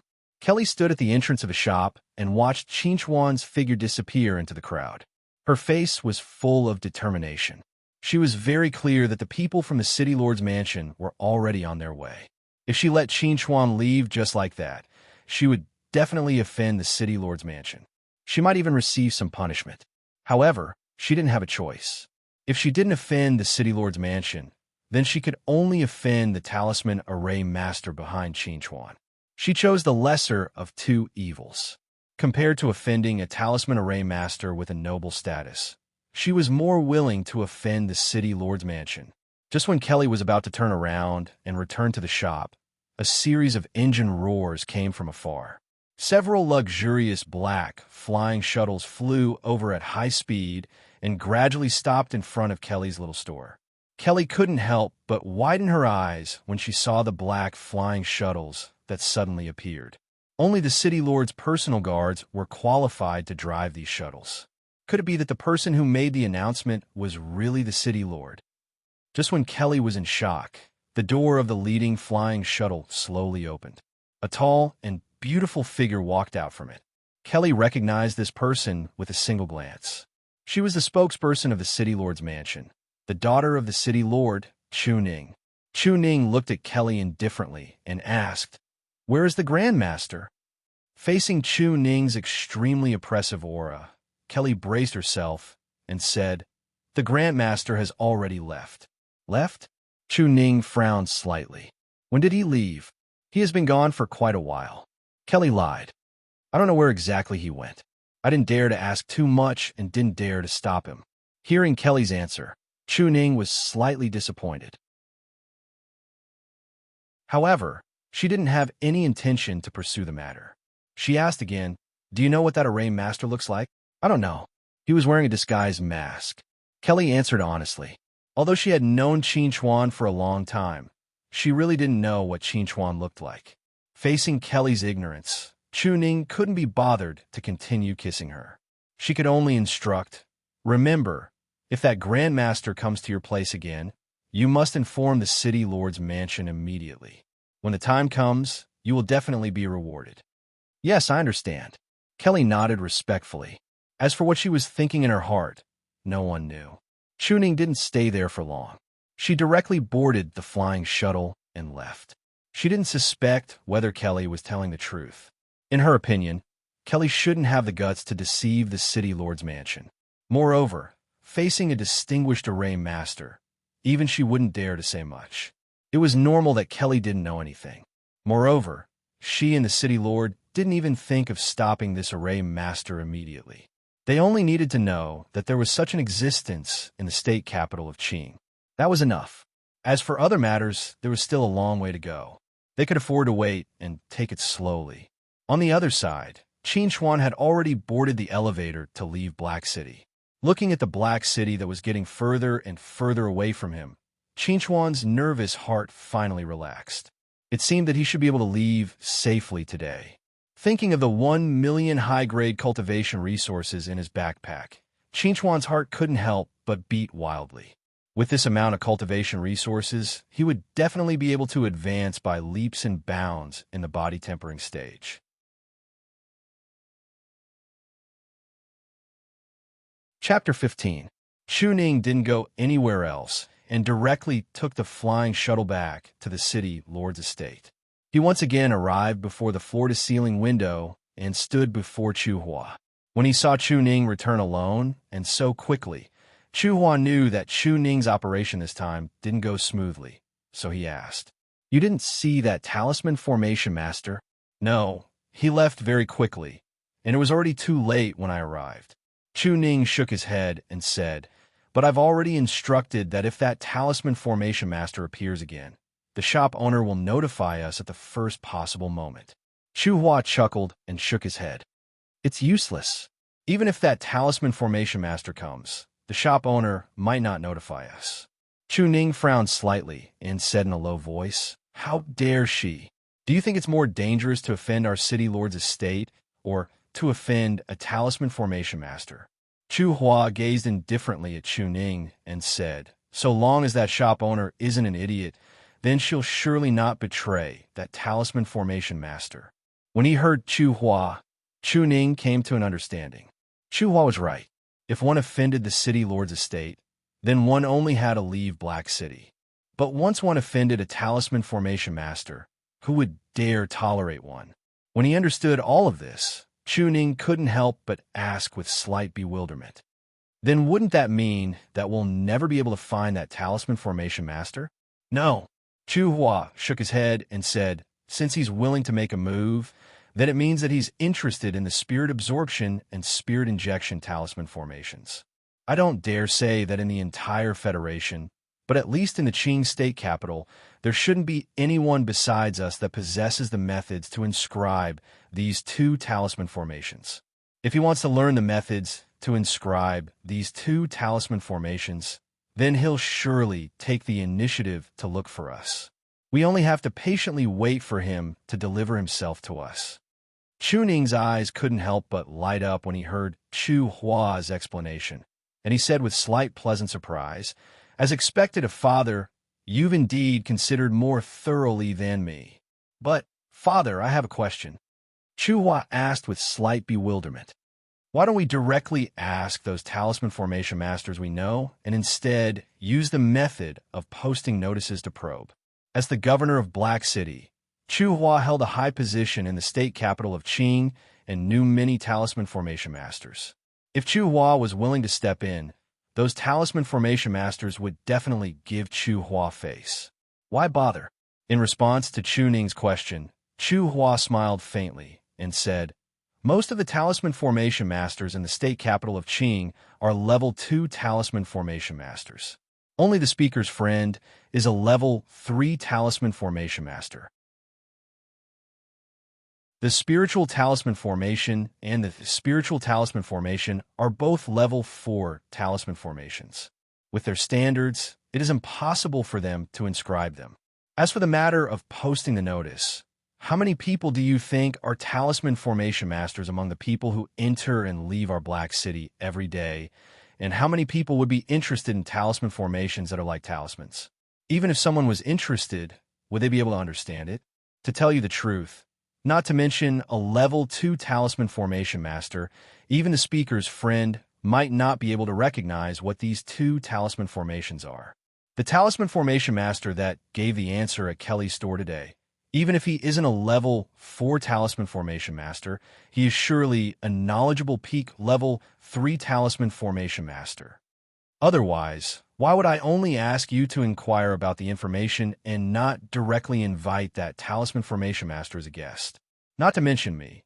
Even the lord behind our Black City Alliance might not dare to offend an existence that has the potential to become a level 4 talisman formation master. Hearing Chu Hua's explanation, Chu Ning couldn't help but gasp. She never imagined that the mysterious talisman formation master would actually be a level 4 talisman formation master. After all, even in the entire Federation, level 4 talisman formation masters were existences that were as rare as phoenix feathers and unicorn horns. They were great figures that even the Federation leader had to respectfully address as Grandmaster. If Qin Chuan were to hear Chu Hua's words, he would probably laugh his head off. Not to mention a level 4 talisman formation master, he wasn't even a level 1 talisman formation master. Chu Hua probably never imagined that there would actually be such a strange existence like Qin Chuan in this world. He was obviously not a talisman formation master, yet he just happened to have obtained a fortuitous encounter that allowed him to recognize various talisman formations with a single glance. It could be said to be extremely strange. I obtained this spirit absorption talisman formation and spirit injection talisman formation from a historical remnant. In the entire world, I'm afraid only we possess the method to inscribe them. I don't believe that this mysterious talisman formation master wouldn't be interested in them in the slightest. Chu Hua was already certain that the talisman formation master would surely come knocking on his door in the near future. At that time, exchanging the method to inscribe talisman formations for 2 sets of inscribed talisman formations shouldn't be excessive, right? At this moment, it was already 11:50 at night.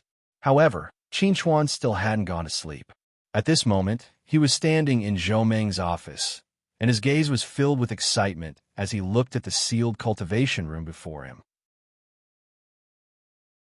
In another 10 minutes, it would be Sunday. At that time, he would be able to use this luxurious advanced cultivation room. At that time, he would only need to sleep in the advanced resting cabin for 2 hours, and he would be able to use the rest of the time to cultivate. Time slowly passed.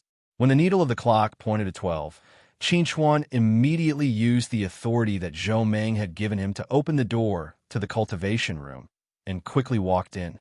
Time was precious, and he had to seize every minute. Qin Chuan casually tossed his backpack to the side and then quickly walked to the front of the resting cabin. Just as he was about to enter the resting cabin to rest, he suddenly froze on the spot. It turned out that there was already someone in the resting cabin. Looking at the girl who was lying in the resting cabin and only wearing a small singlet and sports shorts, Qin Chuan felt that his brain wasn't enough to process everything. Who am I? What am I doing? Who is she? Just as Qin Chuan was in a daze, the girl lying in the resting cabin seemed to have noticed something. She suddenly opened her eyes, and her gaze accurately locked on a Qin Chuan who was standing outside the resting cabin. Her clear black and white eyes suddenly emitted a shocking murderous intent. At this moment, Qin Chuan felt as if he had fallen into an ice cave. His entire body was stiff, and he couldn't move. The feeling of being stared at by the Grim Reaper made Qin Chuan feel unwell. My name is Qin Chuan, and I'm Director Zhou's student. He was the one who asked me to come here to cultivate. Qin Chuan seemed to have exhausted all his strength to say this sentence. The moment his voice fell, he felt the murderous intent that had locked onto him suddenly recede like a tide. Without the murderous intent locking onto him, Qin Chuan's body felt light, and he almost sat on the ground. At this moment, the resting cabin's door slowly opened, and a pair of healthy, tanned, slender legs stepped out. The tall girl looked down at Qin Chuan and said in a cold voice, "I will ask my father for confirmation. You better not lie to me, or you'll die a horrible death."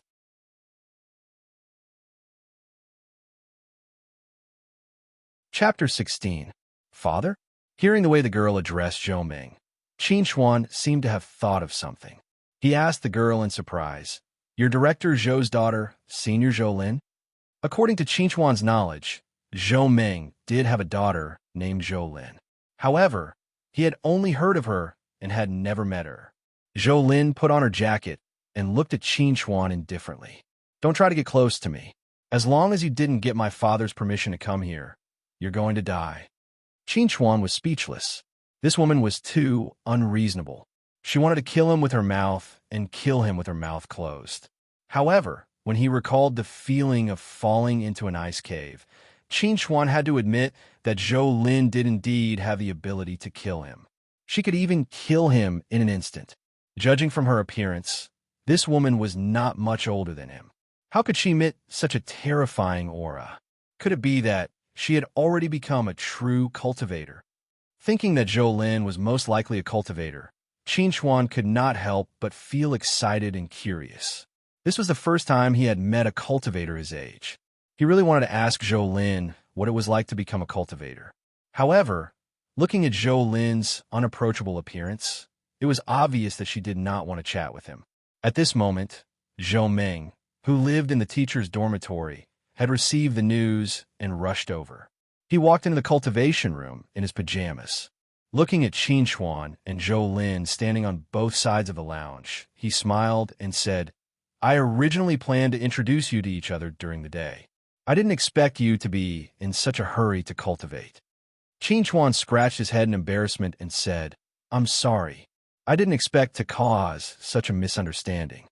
This was indeed a misunderstanding. If he had known that Zhou Lin would be here, he would not have gone near the lounge. He would have just slept on the floor outside. I'm very gratified that you are able to cherish every minute and put more energy into cultivation. Zhou Meng did not intend to blame Qin Chuan. Instead, he appreciated Qin Chuan's actions.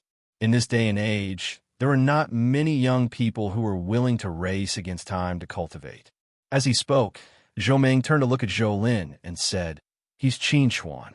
He's my student. He came here with my permission. He can be considered your junior. Zhou Lin glanced at Qin Chuan and said, Too weak. Qin Chuan felt his teeth hurt.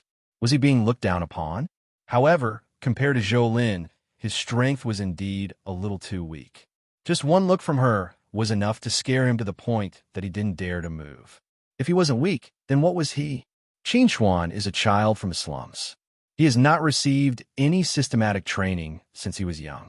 He also did not have good conditions. Therefore, his foundation is a little weak. However, he still has talent. Zhou Meng was helpless against his daughter's straightforwardness. He could only defend Qin Chuan to prevent Qin Chuan's self-esteem from being hurt. Hearing Zhou Meng say that Qin Chuan was a child from the slums, Zhou Lin's eyes could not help but twitch. The cold expression on her face softened a little. She no longer had the coldness and indifference from before. You can have this lounge. I've rested enough. I'm going to train. Zhou Lin lowered her head to look at the time. Then, she looked at Zhou Meng and said, You can go back. It's fine. Okay. Zhou Meng nodded. Then, he looked at Qin Chuan and encouraged Qin Chuan. Work hard. If there's anything you don't understand, ask your senior. Thank you, Director. Qin Chuan smiled at Zhou Meng. Then, he turned to Zhou Lin and said, Thank you, Senior. Just like that, a small misunderstanding was resolved. Qin Chuan saw Zhou Lin walk to the training area and give up the lounge. He did not waste any more time. He sat in the lounge and prepared to rest. As soon as Qin Chuan entered the lounge, he smelled a very pleasant and light fragrance that made him feel very comfortable. He could not help but think of Zhou Lin. This is probably Senior's body fragrance. Let's sleep. This was Qin Chuan's first time sleeping in the lounge. In less than 2 hours, he woke up feeling refreshed and energetic. Qin Chuan walked out of the lounge and casually stretched his body. Just as he was about to start training, Zhou Lin suddenly appeared in front of him and casually threw him a set of clothes. This is my dad's training clothes. Go take a shower and change into it. Zhou Lin looked at Qin Chuan indifferently and said, I've seen your information. Your talent is not bad. Come find me later. After saying that, Zhou Lin did not give Qin Chuan a chance to speak. She turned around and walked toward the training area. Qin Chuan lowered his head and looked at the clean training clothes in his hands. They were of a suitable size. He suddenly felt a warmth in his heart. It had been a long time since he had experienced this kind of warmth. Soon, Qin Chuan finished washing up. He put on the training clothes and walked barefoot to the training area. He found Zhou Lin doing weighted squats. Looking at the 1,000-kilogram barbell on Zhou Lin's shoulder, Qin Chuan could not help but click his tongue. If it were him, he would not be able to lift the barbell, let alone do a steady squat. However, Zhou Lin looked like she was handling it with ease. If he had not seen it with his own eyes, he would not have dared to believe that Zhou Lin's body contained such astonishing strength. Zhou Lin gently put down the barbell and casually stretched her body. Then, she turned around to face Qin Chuan and said, "Do you want to train with me?" Qin Chuan was stunned for a moment. Then, he nodded without hesitation. Yes, to have such a powerful person teach him one-on-one was something he could not wish for more. How could he refuse? Hearing Qin Chuan agree, Zhou Lin looked at Qin Chuan with a subtle expression and said, "Now you still have the chance to regret it. Training with me is not an easy task." Qin Chuan shook his head and replied firmly, "As long as I can become stronger, I can endure any hardship. I can endure any hardship." "Very good." Zhou Lin nodded and said, "Let's go to the arena." Qin Chuan looked at Zhou Lin, who was walking towards the arena, in confusion. Didn't she say that she wanted to train? Why did she want to go to the arena? When he stood in the arena and saw Zhou Lin in an offensive posture, Qin Chuan was a little dumbfounded. He stared at Zhou Lin with wide eyes and asked, "The training you said was to spar with me? Don't worry, I won't use my true qi." Zhou Lin looked deeply at Qin Chuan and said, "If we don't spar to understand your strength, how can I make a targeted training plan for you?" Hearing Zhou Lin's answer, Qin Chuan instinctively felt that something was wrong. However, Zhou Lin did not intend to give him a chance to think. She directly attacked.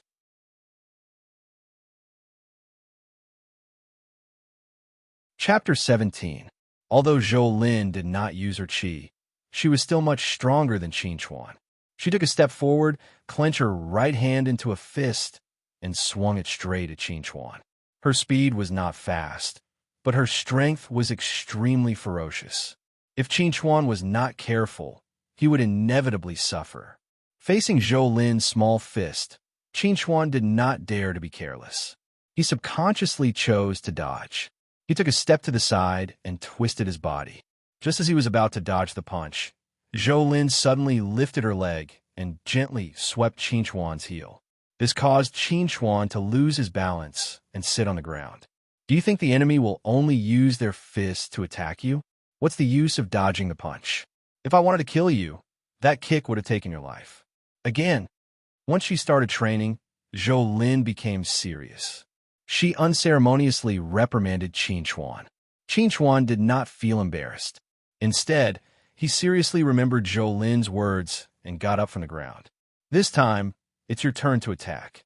Hearing Zhou Lin's words, Qin Chuan did not ask any more questions.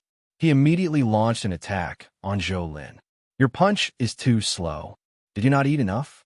Your lower body is so unstable. Who gave you the guts to attack with your legs? This punch is soft and weak.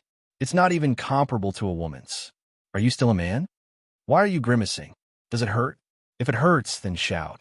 I won't laugh at you." In the arena, Qin Chuan was panting heavily. His face was covered in sweat, and his training clothes were already soaked in sweat. At this moment, he felt pain all over his body. He felt as if his entire body was about to fall apart. If he could, he really wanted to lie down and have a good sleep. On the other hand, Zhou Lin's face wasn't red, her heart wasn't beating fast, and she wasn't panting. It was as if nothing had happened. She was looking at Qin Chuan with a pair of indifferent eyes, and there was a sneer and disdain in her eyes. "Didn't you say that you could endure any kind of hardship? It's only been less than an hour, and you can't hold on anymore?"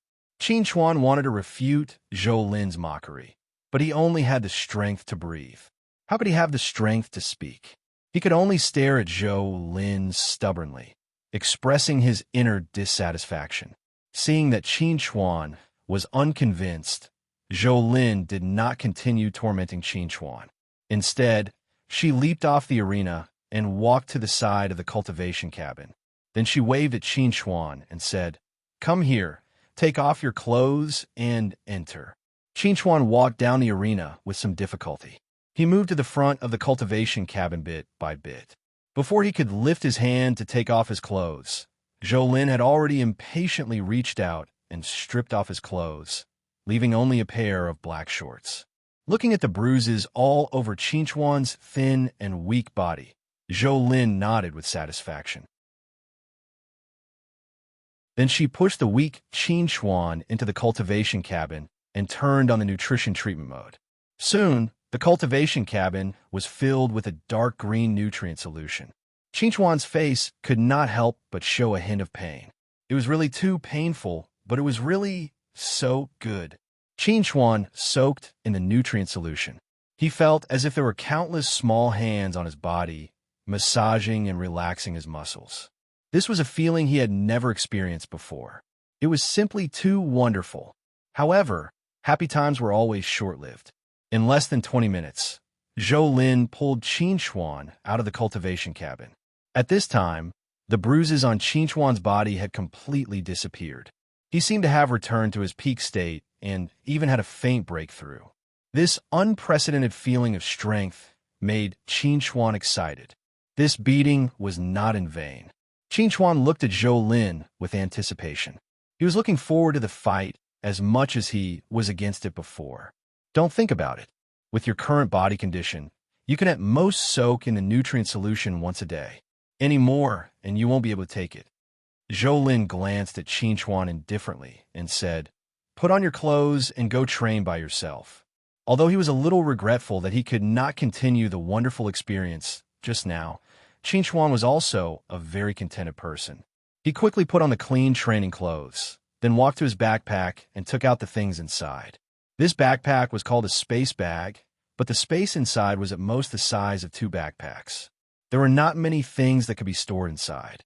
1 million cultivation resources only took up about half of the space inside. It was not filled at all. Qin Chuan took out the cultivation resources and carefully counted them. There were a total of 100 packs of high-grade spirit powder, 100 high-grade nutrient paste, and a bottle of light purple liquid that emitted a soft light. This thing was called the purple spirit liquid. It was very beneficial for the development of the brain. Just this small bottle was worth at least 600,000 to 700,000 yuan. Looking at the cultivation resources on the ground, Qin Chuan could not help but sigh.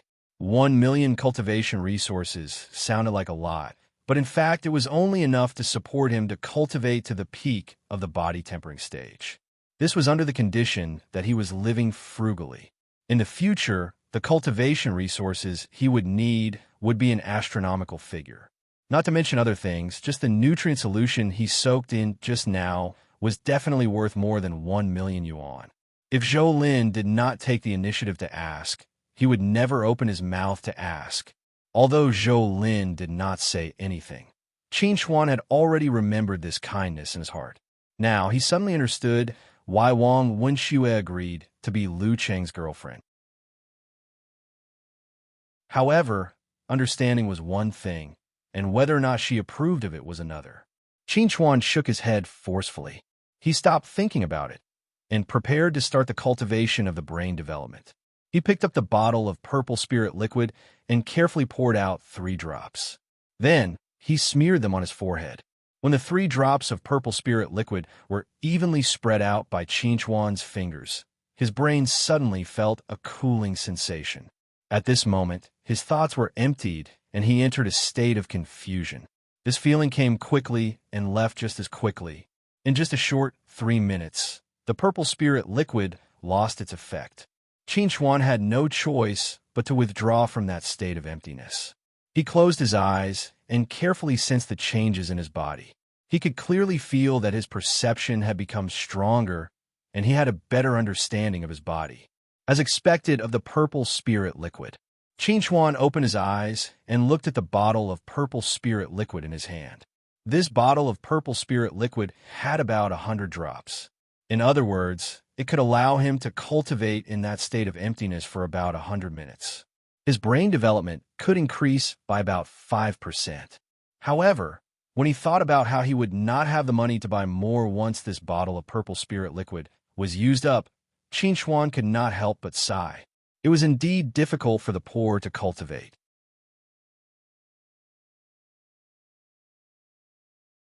Chapter 18.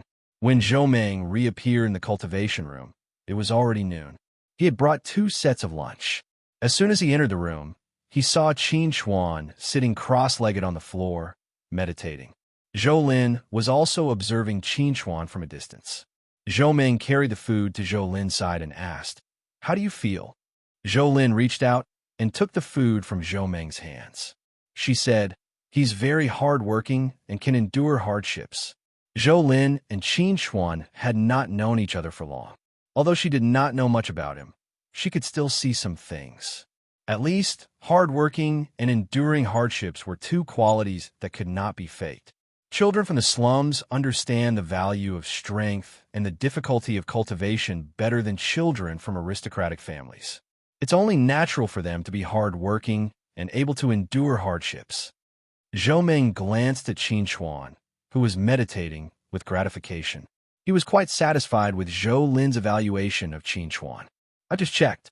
He has a lot of meditation runes and cultivation resources for developing the brain. They're worth about 1 million. Are you sure he's really a child from the slums?" Zhou Lin looked at Zhou Meng with suspicion. How could a child from the slums casually take out cultivation resources worth 1 million? Zhou Meng was clearly shocked when he heard Zhou Lin's words. He did not expect Qin Chuan to have so many cultivation resources. However, when he thought about Qin Chuan's brain development, he felt relieved. Obviously, these cultivation resources were related to Qin Chuan's fortuitous encounter. Zhou Meng's thoughts were not wrong.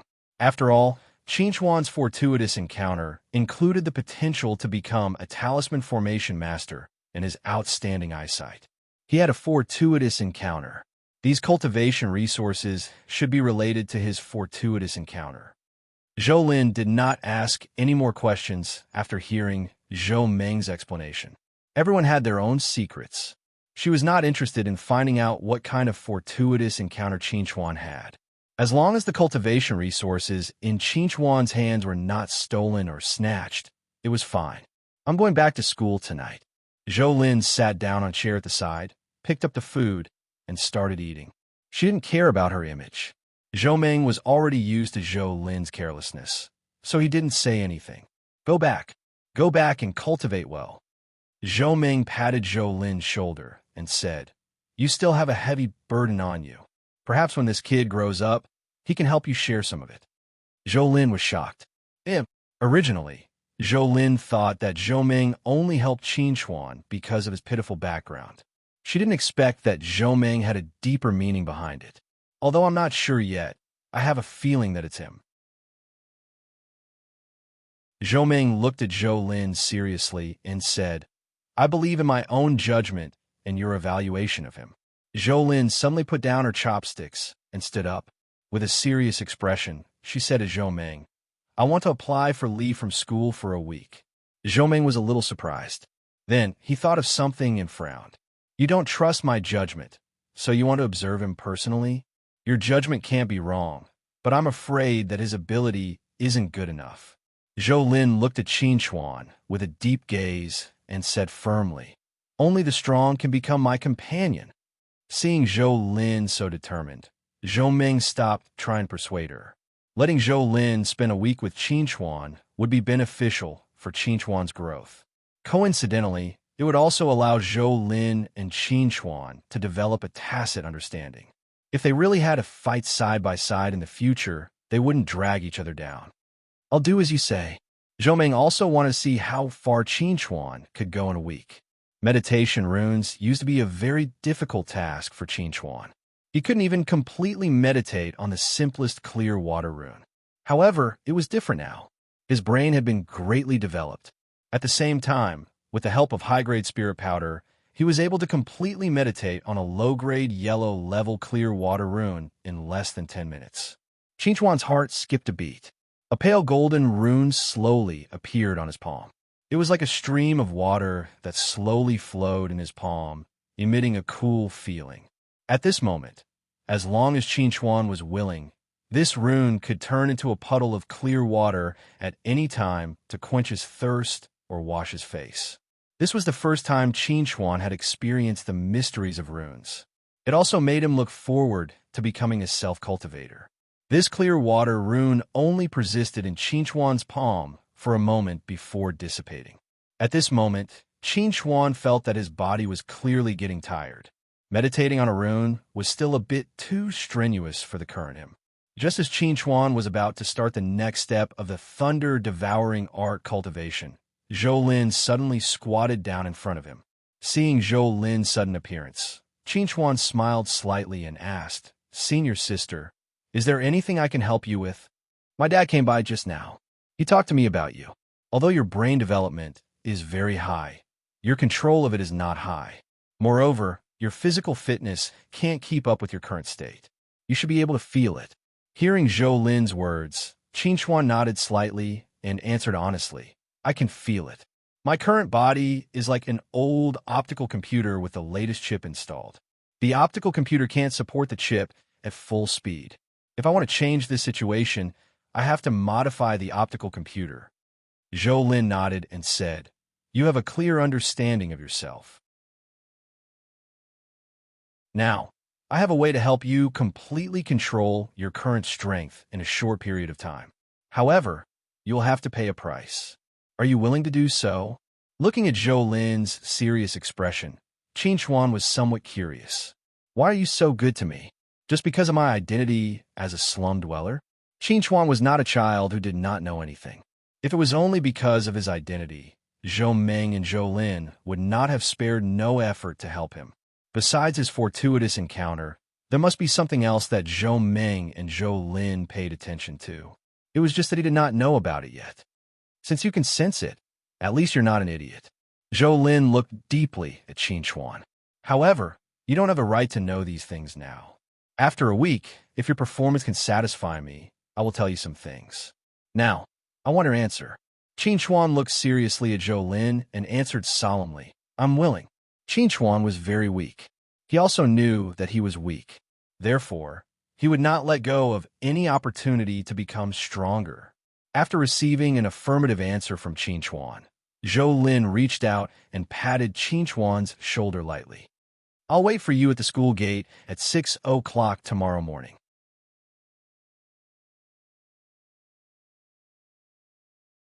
Chapter 19. The next morning, Qin Chuan arrived at the school gate at 5:30, and Zhou Lin was already there.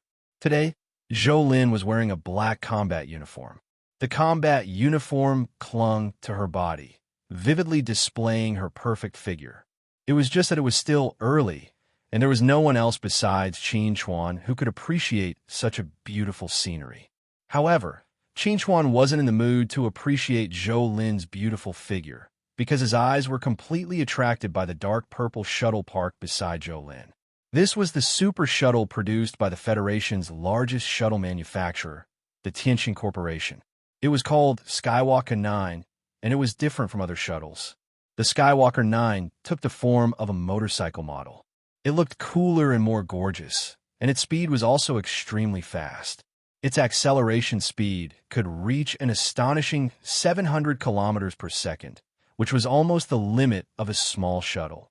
This super shuttle was limited to 999 units in the entire Federation. It could be said that it was the ultimate dream of every man. Qin Chuan had also dreamed of driving this shuttle between heaven and earth. He never thought that one day he would be so close to this super shuttle. Zhou Lin didn't care about Qin Chuan's fiery gaze. She jumped on the shuttle and said to Qin Chuan, who was still standing by the side, "Sit at the back." After hearing Zhou Lin's words, Qin Chuan immediately jumped on the shuttle and sat on the soft and comfortable back seat. Before he could stabilize himself, Zhou Lin had already started the shuttle. It swept across the sky like lightning and shot off. The moment the shuttle started moving, a thin layer of light purple protective film automatically formed and protected Qin Chuan and Zhou Lin from the wind resistance. Otherwise, Qin Chuan would have already flown out the moment the shuttle started moving. After experiencing the feeling of riding the Skywalker 9, Qin Chuan immediately returned to normal. He asked Zhou Lin curiously, Where are we going now? Zhou did not answer Qinchuan's question. She focused on driving the shuttle. After half an hour, they left the state capital of Qing and arrived at the wilderness outside the state capital of Qing. At this time, Zhou still had no intention of stopping. She only stopped when the shuttle was 2,000 kilometers west of the state capital of Qing, at Yunlong Mountain. The Cloud Dragon Mountain was not a tourist attraction, nor was it a barren mountain. It was a paradise for wild beasts. Not to mention ordinary people, even refinement stage cultivators had to be careful in the Cloud Dragon Mountain. Otherwise, their lives would be in danger at any time. Qinchuan had only heard of the Cloud Dragon Mountain before, but he had never personally come here. Now that he was in the Cloud Dragon Mountain, Qinchuan could clearly feel that this place was extremely dangerous. Only by experiencing life and death battles can one break through and better control one's power. Zhou stood beside Qinchuan and looked at Qinchuan indifferently. She said, "Next, you will spend 7 days in this mountain. In these 7 days, you may be safe and smooth, or you may encounter some danger. When you encounter danger, you don't need me to teach you what to do. You only have one chance to ask me for help. Once you ask, this operation is over." Hearing Zhou words, Qinchuan could not help but widen his eyes. He looked at Zhou in disbelief. This was the Cloud Dragon Mountain, where even refinement stage cultivators would encounter danger. How was it different from asking a little guy in the refinement stage to spend 7 days here alone? "What, are you afraid?" Zhou looked at Qinchuan mockingly. "You can ask me for help now. We can leave here immediately. Then you will be safe. Similarly, you can only envy others for having such a super shuttle for the rest of your life." Zhou faint mockery was like a sharp knife piercing Qinchuan's ears. He also felt extremely uncomfortable. He gritted his teeth and said to Zhou in an extremely firm tone, "I will try my best to survive." After receiving a positive answer from Qinchuan, Zhou left. Before leaving, she only left Qinchuan a sharp alloy dagger, a day's worth of rations, and a day's worth of water. Other than that, there was nothing else. Qinchuan carefully put away the rations and water in his backpack. He then held the alloy dagger tightly. After carefully observing the surrounding environment, he prepared to find a safe place to think about what to do next. However, Qinchuan did not expect that before he could do anything, a gray wolf more than a meter tall suddenly jumped out of the woods. It bared its teeth and locked its greedy eyes on him in an instant. F***CK. Qinchuan could not help but swear. This Zhou had just left, and he was already being targeted. What bad luck! This gray wolf clearly did not intend to coexist peacefully with Qinchuan. The moment it locked onto Qinchuan, it moved. It moved quickly with its powerful limbs and rushed towards Qinchuan. With a leap, it pounced on Qinchuan. Its sharp fangs were covered with saliva. It was obviously very hungry. Facing the gray wolf's bite, Qinchuan abruptly twisted his body. At the same time, he raised his hand and fiercely slashed at the gray wolf's body. However, this hurried slash only managed to cut a little flesh on the gray wolf's body. It didn't cause much damage to the gray wolf. However, Qinchuan's counterattack had completely angered the gray wolf. The gray wolf landed on the ground and roared, pouncing on Qinchuan at an even faster speed. This caused Qinchuan to be unable to react at all. After the gray wolf pounced on Qinchuan, it immediately opened its bloody mouth and bit down on Qinchuan's neck. Qinchuan was quick-witted. He struggled to raise his hand and put the alloy dagger in the gray wolf's mouth. Then, he bent his leg and fiercely kicked the gray wolf's abdomen. The gray wolf howled and was actually thrown to the ground by Qinchuan. At this time, Qinchuan noticed that the gray wolf's stomach was slightly bulging. It seemed to be pregnant. His kick just now had coincidentally landed on the child in the gray wolf's stomach. This caused the gray wolf to suffer a heavy blow and howl.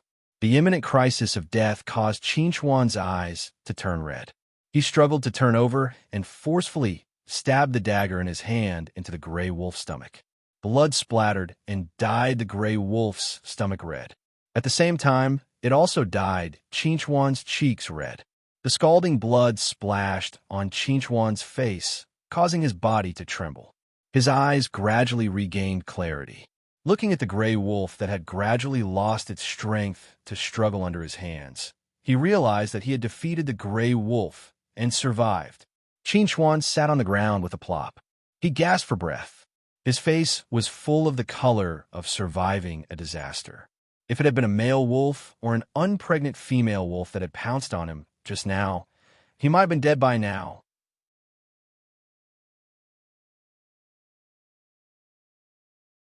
Chapter 20.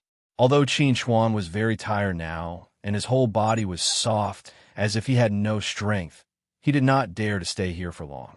He barely got up from the ground, then pulled out the alloy dagger from the stomach of the completely dead gray wolf and walked north without looking back.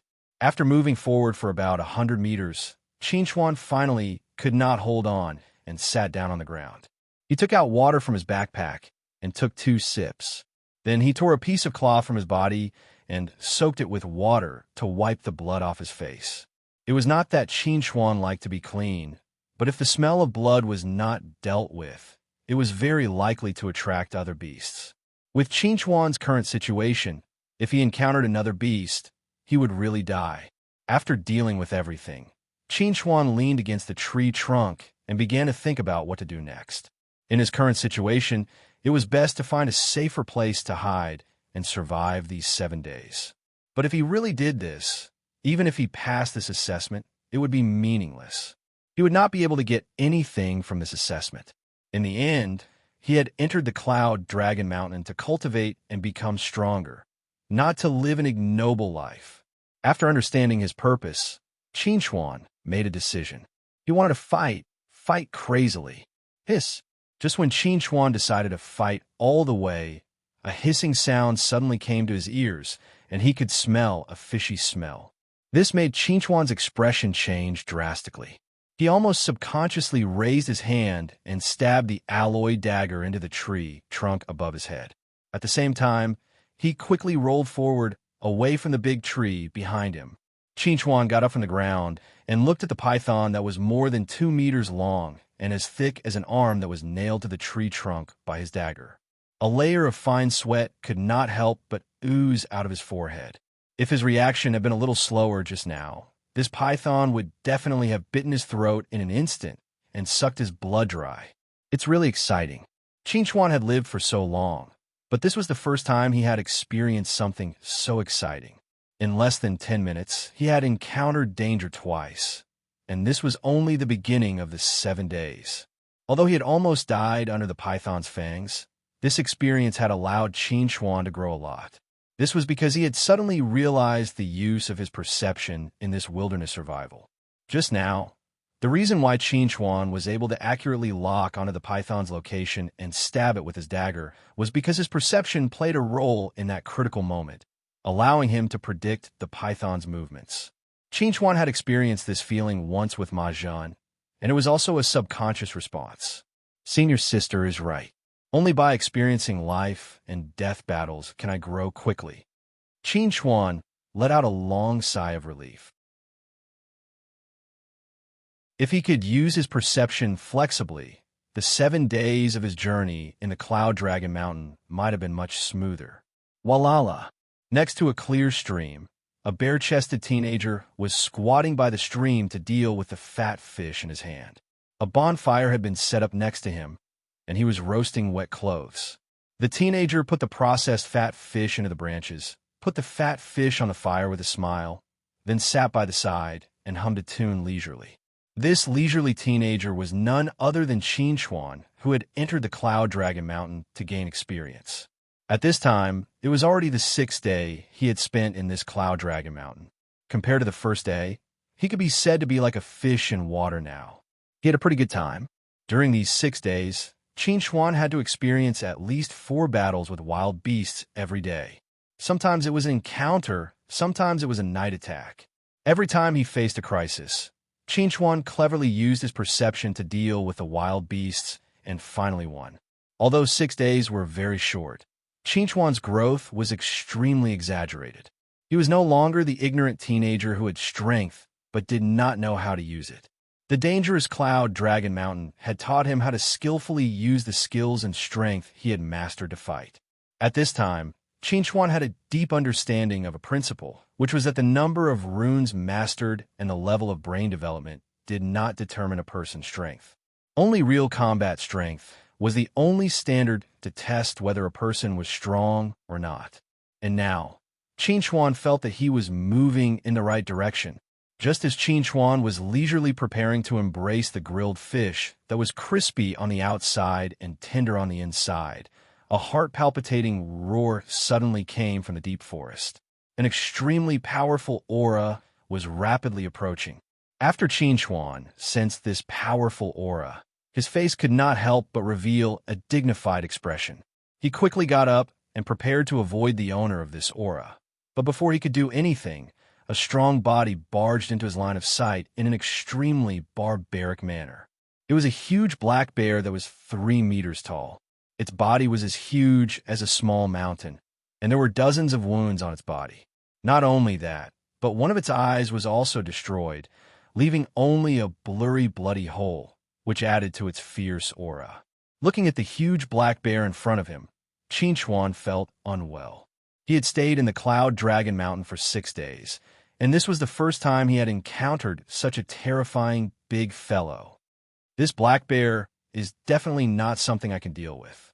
Even though this black bear was already covered in wounds, Qin definitely did not think that he had the strength to challenge this black bear. Even if this black bear was not at its peak, if it wanted to kill him, it would only take a slap. It was fundamentally different from the wild beasts he had faced before. This was a big fellow that was infinitely close to a ferocious beast, and a ferocious beast had the strength to kill a cultivator at the Qi refinement stage. Qin did not want to provoke such a terrifying big fellow and wanted to escape, but this black bear did not seem to want to let Qin escape. It stared at Qin with its single eye that emitted a terrifying murderous light that made one's heart palpitate. It suddenly opened its mouth and roared. It moved its thick legs and rushed toward Qin. This black bear's body was huge, but its movements were not slow at all. It waved its strong arms and slapped toward Qin. Before the black bear's palm could get close to Qin felt a burning pain on his cheek. If he was hit, he would be turned into meat paste on the spot. At the critical moment, Qin pounced and quickly fled into the bushes at the side. With the cover of the bushes, he quickly fled into the distance. Unless he was stupid, he would not stay and fight with this black bear.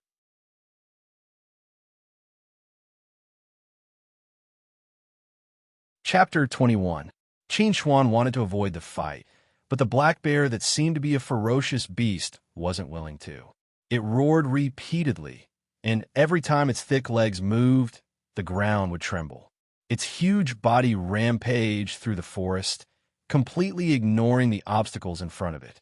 It's only I was focused on Qin's fleeing figure.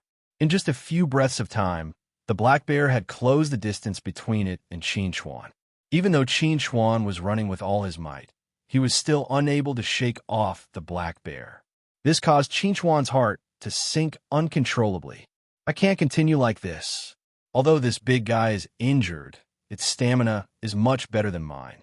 If I continue to run like this, the first person to give up will definitely be me. When that time comes, I'll really be finished. After thinking through this, Qin's handsome face couldn't help but reveal a sinister expression. Since he couldn't escape, then he might as well get rid of the big guy behind him. When this thought appeared in Qin's mind, Qin made a decision without any hesitation. He turned around and quickly approached a thick tree on his left. It was so thick that it would take 3 people to wrap their arms around it.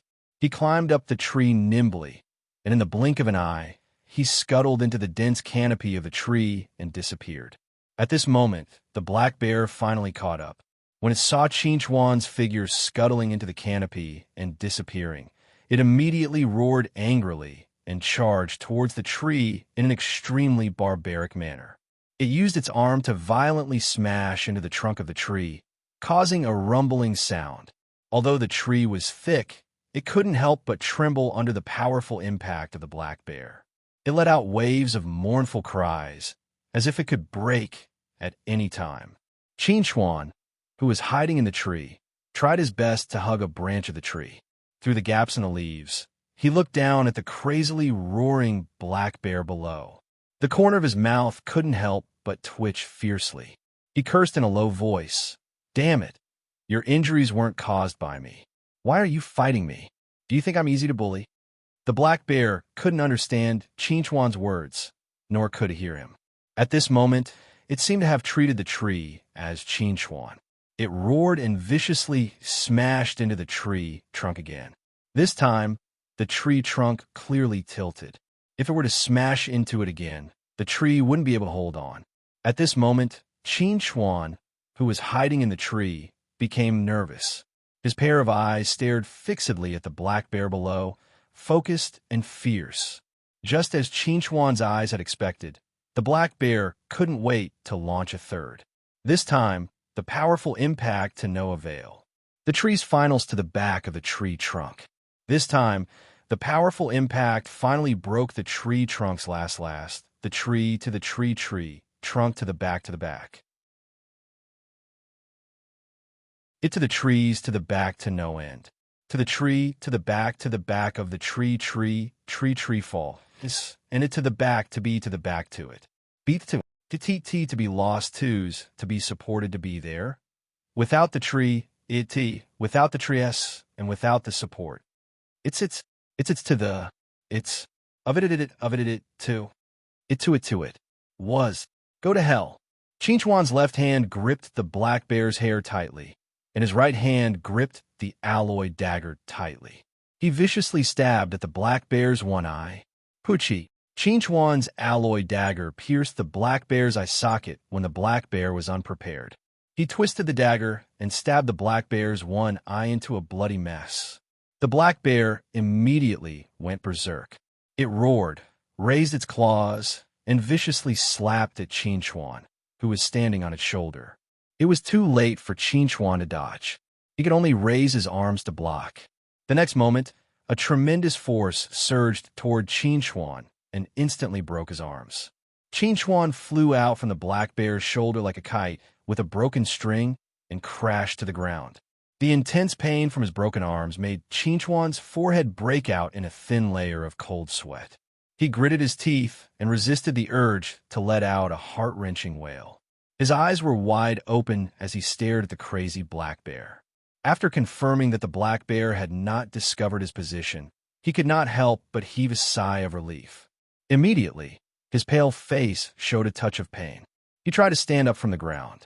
He only moved a little, but his whole body hurt so much that he could not stand up at all. This dog's strength is a bit too much. Chuan grinned. Fortunately, he blocked it with his arms. If he was hit in the head or chest, he could directly say goodbye to this world. Since he could not move, Chuan did not struggle anymore. He just lay on the ground and quietly watched the black bear go crazy. However, to Chuan's surprise, the black bear gradually calmed down after going crazy for a while. Its nose twitched as if it was sniffing something. Seeing this scene, Chuan's expression immediately changed. This big black bear can't really be a dog, right? Just as Chuan was feeling apprehensive, the big black bear suddenly roared. It turned its head and ran towards Chuan's direction. Chuan saw this and could not help but feel his heart sink. The thing he was most worried about had happened. Even though his whole body hurt terribly, Chuan had no choice but to struggle to stand up in order to save his life. He tried his best to run to the side, trying to find a place with many trees and complicated terrain. The black bear did not have eyes. Even if it could lock onto his position through smell, it could not see those obstacles. Just as Chuan expected, the black bear relied on its huge body to run rampant in the forest. However, the loss of its vision also caused a lot of trouble for the black bear. Its speed inevitably slowed down, and sometimes it even accidentally hurt itself. However, the more injured it was, the more irritable the black bear became, and the crazier its roars were. The black bear was in great pain, and so was Chuan. His current situation was not much better than the black bear's. The pain of his broken arms constantly stimulated Chinchuan's nerves. The large amount of blood loss made Chinchuan's head dizzy. If it was not for the threat of the black bear in front of him, Chinchuan really wanted to lie down and have a good sleep. Chinchuan didn't know how long he had been wandering around the forest, nor did he know how long the black bear had been roaring behind him. It was only when the sky gradually darkened that the black bear, who had been crazy for the entire day, finally couldn't hold on any longer. Its huge body, which was like a small mountain, was now sprawled on the ground, panting violently like a bellows. The severe exhaustion of its physical strength and the loss of a large amount of blood had caused the black bear to almost reach the end of its life. On the other side, Chinchuan's situation was not much better. He was now lying less than 20 meters away from the black bear. If the black bear charged again, it could easily trample him into meat paste. It was not that Chinchuan did not want to pull away from the black bear, but he really could not move. If I die like this, it's not that embarrassing, right? This was Chinchuan's last thought before he fainted.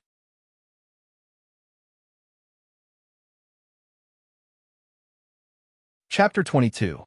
In the cultivation room, Zhou looked at Chinchuan, who was lying unconscious in the healing pod.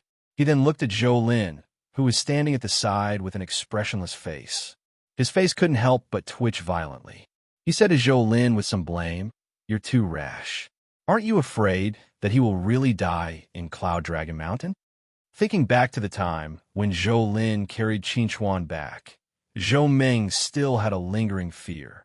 He only knew that Zhou took Chinchuan out to gain experience, but he didn't expect that Chinchuan was still alive and kicking when he left and came back covered in blood. "With me here, he won't die," Zhou faintly replied Zhou. "I'll leave the rest to you." "I'm leaving." Zhou asked for a 7-day leave from the school. Now that 6 days had passed, it was time for her to return. Hearing that Zhou wanted to return to the school, Zhou didn't stop her. He only looked at Zhou curiously and asked, "You said that you wanted to personally test Chinchuan. What was the result?" Zhou eyes were slightly subtle as she looked at Chinchuan lying in the healing pod. She said to Zhou, "When he wakes up, tell him they'll be waiting for him at the Cosmic Star Academy." After saying this, Zhou didn't wait for Zhou response and directly turned to leave. Looking at Zhou departing figure, Zhou couldn't help but smile with some gratification. He muttered in a low voice, "This brat is really reliable." When Chinchuan woke up, it was already noon of the second day. Although he suffered serious injuries, after lying in the healing pod for a day, he had almost completely recovered. Standing on the floor of the cultivation room, Chinchuan casually moved his body. Feeling the abundant strength in his body, he couldn't help but grin. As the saying goes, one who survives a great disaster is bound to have good fortune later on. Chinchuan felt that he had made a big profit on this trip to the Cloud Dragon Mountain. It wasn't an exaggeration to say that he could beat 100 Mahjong right now. Even if he were to face that big black bear again, Chinchuan might not be afraid. Looking at the excited Chinchuan, Zhou coughed softly and said, "Don't be complacent just because of a small achievement. Compared to the real experts, you are still far behind." Of course, Chinchuan knew that he was still far from being a real powerhouse. After being excited for a while, he calmed down and asked Zhou, "Director, where's senior sister?" Chinchuan knew very well that it must have been Zhou who had saved him that he was able to return to the cultivation room to receive treatment. Not only that, the wild beasts he had encountered in the Cloud Dragon Mountain these past few days, as well as the big black bear that seemed to be a ferocious beast, must have been specially arranged by Zhou for him. Now, he didn't know if he had fulfilled his promise, so he wanted to ask Zhou in person. "Her holiday is over. She went back to school after dropping you off yesterday," Zhou calmly said to Chinchuan, "but she told me to leave a message for you. She will wait for you at the Cosmic Star Academy." Hearing Zhou reply, Chinchuan couldn't help but be slightly surprised. He knew about the Cosmic Star Academy. It was one of the 6 great academies and was famous throughout the Federation. He had previously guessed that Zhou Lin was a student of the 6 great academies, but he didn't expect Zhou Lin to be a student of the Cosmic Star Academy. According to Qinchuan's knowledge, although the Cosmic Star Academy was one of the 6 great academies, it was ranked 6th. Its comprehensive strength could only be considered average among the 6 great academies. Qinchuan's ideal university was the number 1 among the 6 great academies, Star Dragon First Academy. To be able to be named after the Federation and be crowned as number 1, Star Dragon First Academy was worthy of being called the strongest academy in the Federation. Entering the Star Dragon First Academy was also Qinchuan's dream. Although Zhou Lin had been really good to him during this period of time, he was unwilling to give up the opportunity to enter the Star Dragon First Academy. Because of this, seeing Qinchuan's tangled expression, Zhou Ming pursed his lips, sighed, and asked, "Qinchuan, tell me, is your dream to enter the Star Dragon First Academy?" Qinchuan was slightly surprised. He hesitated for a moment, then nodded honestly and said, "This has always been my dream. Kindness was kindness, and dreams were dreams." Qinchuan didn't want to mix the two together. Hearing Qinchuan's answer, Zhou Ming's face slightly darkened. He took out a pack of cigarettes from his shirt pocket, lit one, and took a deep breath. Then he said to Qinchuan, "Come, let's sit over there and have a good chat. After listening to what I have to say, if you still insist on entering the Star Dragon First Academy, then I won't stop you." Qinchuan followed Zhou Ming to the lounge and sat down on the soft sofa. Zhou Ming didn't start talking immediately. He kept smoking until he finished one cigarette and lit another one. Only then did he start talking to Chintang. In this world, 80% of the wealth is in the hands of 20% of the people. Similarly, 80% of the cultivation resources are in the hands of 20% of the people, and these 20% of the people are aristocratic families and sections. It's not difficult for ordinary people like us to obtain some ordinary cultivation resources, but if we want to obtain some higher-level cultivation resources, it's extremely difficult. In the Federation, there are only 2 ways to obtain high-level cultivation resources. The first way is to join the army and become a glorious soldier of the Federation Army. Through constant battles on the battlefield, you accumulate military merits, and then use those merits to exchange for high-level cultivation resources. The second way is to submit to the aristocratic families and sects and become their vassals, or even lackeys. At this point, Zhou Ming took a big puff of his cigarette. As he exhaled, he said in a low voice, "Not all ordinary people are willing to join the army and risk their lives on the battlefield to accumulate military merits in exchange for cultivation resources. Most people choose to submit to the aristocratic families and sects after encountering some setbacks. They use the aristocratic families and sects as a condition in exchange for high-level cultivation resources. Do you know the consequences of these people doing this?" Without waiting for Qinchuan to answer, Zhou Ming answered himself. Over time, the aristocratic families and sects' control and influence over the Federation will grow. If ordinary people like us want to stand out, we have to look at their faces. If we're unwilling to submit to them and become their vassals, even if we choose to join the army, they have thousands of ways to send us to the most dangerous battlefield and let us die on the battlefield. Qinchuan, I'm not trying to scare you, nor am I trying to scare you. I'm talking about the current situation of the Federation. Our seemingly powerful Federation has long been corrupted by those maggot-like aristocratic families and sects. If we can't change the current situation, the Federation's collapse will be right in front of us.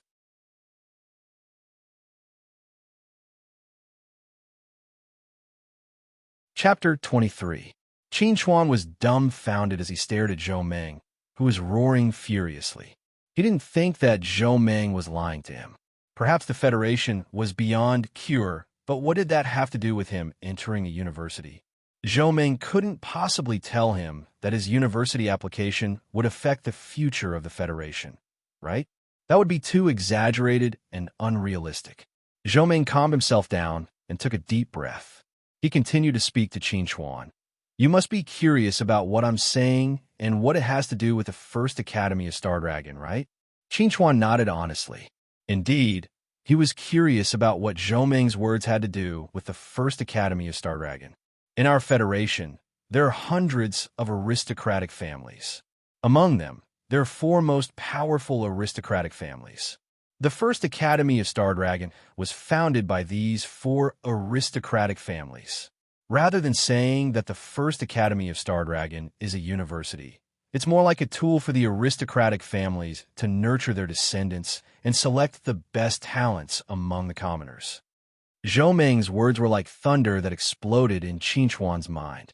He never thought that the First Academy of Star Dragon had such a background story. I don't have to lie to you about this because it's not a secret. You can just use your optical supercomputer to search for information about the First Academy of Star Dragon. Of course, the information wouldn't be so explicit. Zhou Ming sneered and said to Qin Chuan, "Anyone who enters the First Academy of Star Dragon will be recorded by the aristocratic families. They will secretly contact those who perform well. If they're willing to join them, that's good. If they're not, then they'll have a hard time in the academy. In the end, they'll either submit to the aristocratic families or withdraw from the academy. After withdrawing, they'll realize that it's just the beginning of a disaster. After a period of torture, they'll realize that they have no other choice but to join the aristocratic families." Looking at the serious expression on Zhou Ming's face, Qin Chuan was dumbfounded. He couldn't believe it and didn't dare to believe it. Zhou Ming's words had completely overturned the glorious image of Star Dragon Academy in his mind. "Don't the big shots of the Federation care?" Qin Chuan asked sharply. He didn't believe that these people could be so lawless. Care? How is he going to manage it? Those are the four great families. Zhou Ming laughed disdainfully. Do you know what the four great families mean in the Federation? You may not know who the leader of the Federation is, but you must know who the leaders of the four great families are. If you offend the leader of the Federation, you can still become a fugitive. But if you offend the four great families, you won't even be able to die. Qin Chuan fell silent. Zhou Ming's words had a great impact on his worldview. He lived in a peaceful world. Could it be that everything he saw was just an illusion? Think about Wang Wenxue. Zhou Ming decided to give Qin Chuan a final dose of medicine. I used to think highly of Wang Wenxue and had high hopes for her. But when faced with the temptation of cultivation resources, what did she do? She had chosen to become Lu Cheng's girlfriend and to rely on the Lu family. She had sold her body and soul. Then look at Ma Zhan. He had beaten up so many students. Why is he still able to get away with it? That's because the people he beat up were all commoners. If you were a child of an aristocratic family, do you think Ma Zhan would have had the guts to stop you at the school gate that day? Zhou Ming's words were like a sharp knife that ruthlessly pierced Qin Chuan's heart. It hurt so much that Qin Chuan's heart was bleeding. Zhou Ming's previous words could be covered by hearsay. But the matter between Wang Wenxue and Ma Zhan had happened in front of his eyes. He couldn't pretend that he didn't know anything, nor could he deny it. This was the bloody truth. Seeing that Qin Chuan had lowered his head in silence, Zhou Ming sighed softly and said, "In this world, not everyone is willing to become a vassal of aristocratic families and sects and do things according to their whims. We have worked hard for generations to establish Starry Sky Academy. Step by step, we have developed Starry Sky Academy into one of the 6 great academies. Our purpose in doing all this is to provide a peaceful cultivation environment for those who are unwilling to submit to the aristocratic family or sect, so that those commoner geniuses can go further on the path of cultivation, so that they can influence more people and work hard to reverse the current situation of the Federation. Now, I would like to extend a sincere invitation to you. I hope that you could join us and become one of us. Everyone will work together to purify the dark clouds that are shrouding the Federation." Facing Zhou Ming's invitation, Qin Chuan was a little stunned. To be honest, he didn't expect things to develop like this. He was just an ordinary high school student who at most had a little fortuitous encounter. At this time, someone suddenly jumped out and said to him, "Let's change the Federation together." It would be a miracle if he agreed. "I'm sorry, Qin Chuan tried hard to organize his words and said to Zhou Ming, "I'm just an ordinary person." Hearing Qin Chuan's answer, Zhou Ming wasn't disappointed. He chuckled and said to Qin Chuan, I can understand you. If I were you, it would be difficult for me to agree immediately. After all, this kind of thing sounds a little too crazy and unrealistic. But it doesn't matter. We will wait for you. We will wait until the day you understand. We won't interfere with your life too much. It's your right to choose which university you want to enter. I believe that when you truly realize the darkness and filth of this world, you'll have the same thoughts as us. When that time comes, I'll warmly welcome you to join us. That's right, Zhang Tai said with a smile. Zhou Ming left without saying anything more.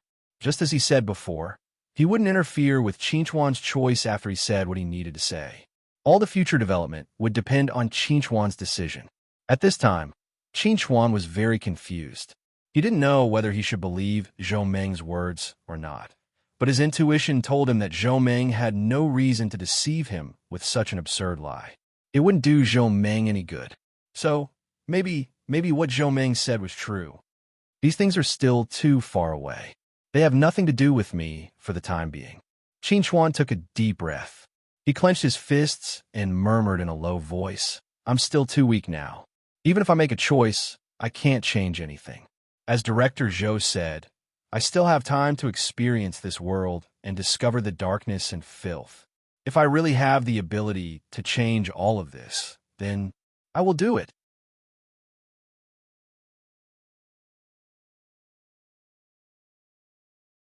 Chapter 24. Qin Chuan's mind was in a mess as he walked out of the cultivation room. He was prepared to leave the school and return home to rest for the day. As for the matter of applying for leave, naturally, Zhou Ming would handle it for him. What he needed to do now was to seriously think about how he should proceed in the future. Qin Chuan lowered his head as he walked in the crowd. The noise in his ears suddenly stopped. He sensed something and raised his eyes to look in front of him. The tall and burly Ma Zhan blocked his path with a ferocious expression. His expression was as if he couldn't wait to eat him alive. You really know how to hide. I've been looking for you all this time. Ma Zhan really hated Qin Chuan to the point of gnashing his teeth. Ever since he was discharged from the hospital, Ma Zhan had been searching everywhere for Qin Chuan. He wanted to take revenge on Qin Chuan. However, a week had passed, and he hadn't even seen a shadow of Qin Chuan. Today, he finally heard news that Qin Chuan had appeared in the school. He immediately brought people over and blocked Qin Chuan in time. Today, he must give Qin Chuan an unforgettable lesson. He must let Qin Chuan know that there were some people in this world that he couldn't afford to offend. Facing the fiendish Ma Zhan, Qin Chuan pursed his lips and asked, If I were a child of the big family, would you still treat me like this? Hearing Qin Chuan's words, Ma Zhan seemed to have heard the funniest joke in the world. He couldn't help but laugh out loud. He reached out his hand and patted Qin Chuan's cheek. With a look of disdain, he said, A child of the big family? You think you're worthy? Why don't you take a piss and take a good look at yourself? Why are you daydreaming in the middle of the day? When Ma Zhan's companions heard this, they all burst into laughter. Each and every one of them looked at Qin Chuan with disdain and contempt. He was just a piece of trash struggling to make a living in the slums. He actually wanted to become a disciple of a big family. That was simply wishful thinking. Qin Chuan was surprisingly calm as he looked at the undisguised ridicule and disdain on the faces of the people in front of him. He knew that Ma Zhan did not take his ideas seriously at all because he was a commoner. No matter how much he imagined, he could never become the son of an aristocratic family. Get out of the way, I don't want to fight today. Qin Chuan suddenly lost interest in talking to these people. He just wanted to quickly return home, lie quietly on his bed, empty his mind, and have a good sleep. Move aside. I think it's better if I send you to the hospital to accompany your best friend. Ma Zhan coldly snorted. It was not easy to block Qin Chuan today. How could he let the open-minded Qin Chuan leave so easily? Hearing Ma Zhan mention Wang Bo, Qin Chuan's eyes suddenly became sharp as he looked at Ma Zhan. He said in a deep voice, What did you guys do to Wang Bo? What else could it be? Since Brother Zhan made a move, it's natural to break his legs. Ma Zhan's lackey laughed sinisterly. He reached out to push Qin Chuan away, but unexpectedly, Qin Chuan suddenly reached out and grabbed his wrist. You shouldn't have touched Wang Bo. Qin Chuan coldly stared at the crowd. He suddenly exerted strength in his hand, accompanied by a crisp sound. That lackey's wrist was actually broken by Qin Chuan. The excruciating pain from the broken wrist caused the lackey to subconsciously open his mouth and let out a blood-curdling scream, like a pig being slaughtered. Ma Zhen was shocked when he saw this. He immediately became furious and coldly said, "Beat him to death." Following Ma Zhen's order, the surrounding crowd immediately pounced on Qin Chuan with ferocious expressions. However, how could these guys who only attacked ordinary people be a match for Qin Chuan, who had experienced life and death battles? Without waiting for these people to surround him, Qin Chuan had already taken the initiative to attack. Like lightning, he repeatedly kicked out. Every kick accurately landed on these people's knees, ruthlessly breaking their legs. Ow, ow, ow. Waves of blood-curdling screams sounded one after another. Ma Zhen's 6 lackeys were all lying on the ground in the blink of an eye. Their faces were all distorted and frighteningly pale. Seeing this scene, Ma Zhen couldn't help but widen his eyes in horror. He originally thought that he had paid enough attention to Qin Chuan, but he didn't expect Qin Chuan to be so powerful. In just an instant, he had killed all his lackeys. Seeing Qin Chuan approaching him step by step, Ma Zhen couldn't help but swallow his saliva in fear. He put on a strong front and shouted loudly at Qin Chuan. "Qin Chuan, what are you doing? This is a school. How can I let you do as you wish?" Hearing Ma Zhen scream, Qin Chuan sneered. "Now you know that this is a school?" As he spoke, Qin Chuan had already walked in front of Ma Zhen. He punched Ma Zhen's abdomen fiercely, causing Ma Zhen's snot and tears to flow out. His hands covered his stomach as he knelt on the ground and vomited. He almost vomited out his stomach acid. The surrounding students looked at the scene in front of them and were all dumbfounded. No one would have thought that Ma Zhen, the tyrant of the school, would fall into the hands of Qin Chuan once again. And this time, he fell even more thoroughly. Wang Wenxue, who had rushed over after hearing the news, stood among the crowd. She looked at Qin Chuan in shock, as if she couldn't believe what she saw with her eyes. This Qin Chuan was so unfamiliar and cold. "I was wrong. I really know that I was wrong." Ma Zhen knelt on the ground and looked at Qin Chuan's feet. His face was no longer arrogant and domineering. Now, it was full of horror and fear. If he had known that Qin Chuan was so powerful, he wouldn't have found trouble with Qin Chuan no matter what. "I don't mind you finding trouble with me, but why did you touch Wang Bo? Is it because Wang Bo is a commoner and doesn't have a strong family background?" After hearing Zhou Meng's words today, Qin Chuan was extremely disgusted with people like Ma Zhen who bullied the weak and feared the strong. This kind of person was even worse than the dire beasts of Yunlong Mountain. At least the dire beasts could treat everyone equally. "You broke Wang Bo's legs. I'll break your legs too. Then we're even." Qin Chuan looked at Ma Zhen indifferently. He lifted his leg and kicked Ma Zhen to the ground. Just as he was about to break Ma Zhen's legs, Wang Wenxue suddenly appeared in front of him and stopped him. "Qin Chuan, that's enough." Wang Wenxue looked at Qin Chuan anxiously and said, "You can't. Shut up." Qin Chuan interrupted Wang Wenshue's words. He looked coldly at the shocked Wang Wenxue and said in a deep voice, "Woman, if you want to stop me, I'll break your legs too." Wang Wenxue was also a commoner. Everyone had the same status. Why didn't she stop Ma Zhen when he broke Wang Bo's legs? Now that he wanted to return the favor, she wanted to stop him? "Qin Chuan, enough is enough." Suddenly, a tall figure slowly walked out from the crowd. He looked calmly at Qin Chuan and said indifferently, "Little Shui is my girlfriend. You want to break her legs? Do you have any respect for me?"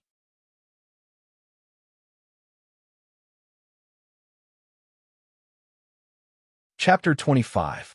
The man who stepped forward to stand up for Wang Wenxue was none other than the prodigy of the state capital's second high school, Lu Cheng. As soon as Lu Cheng appeared, he attracted everyone's attention. Everyone looked at Lu Cheng with reverence and envy. The respect was due to Lu Cheng's powerful talent and outstanding strength. The envy was due to Lu Cheng's family background and extraordinary appearance.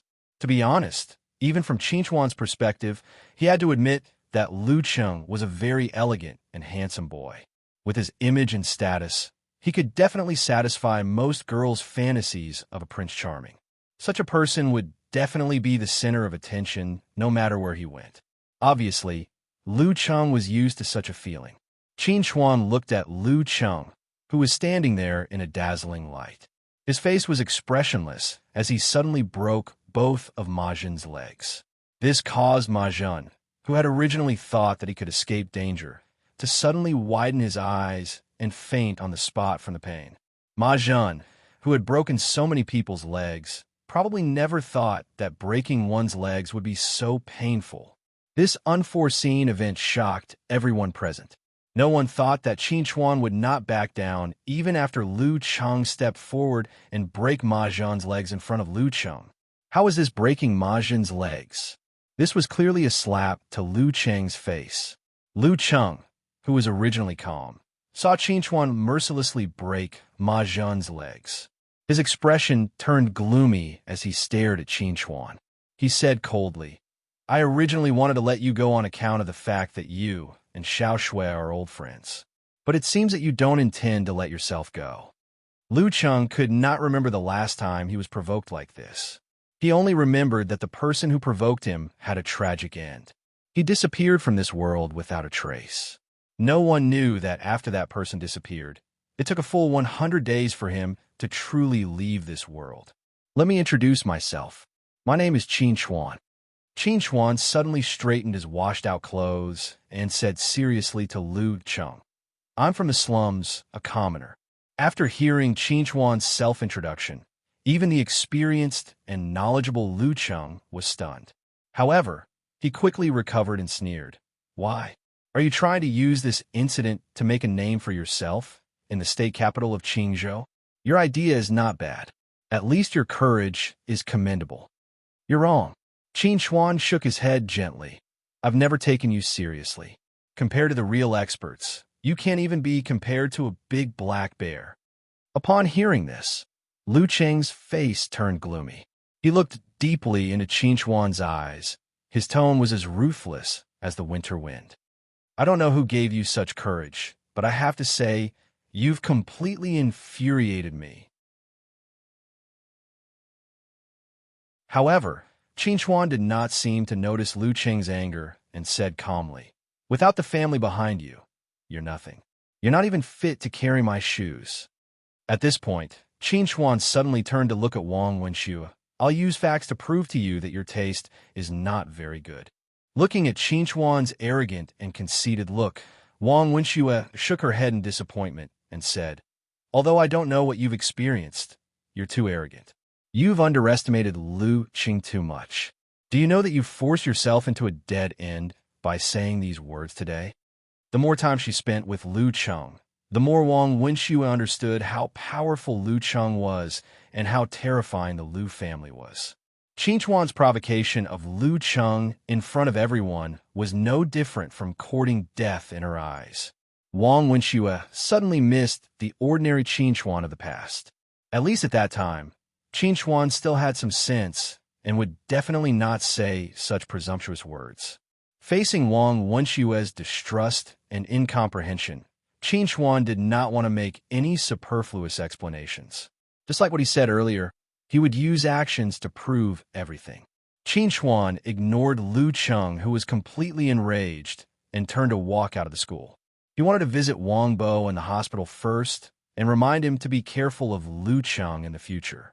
When Lu Cheng saw that Qin Chuan had completely ignored him and left just like that, the anger in his heart could be imagined.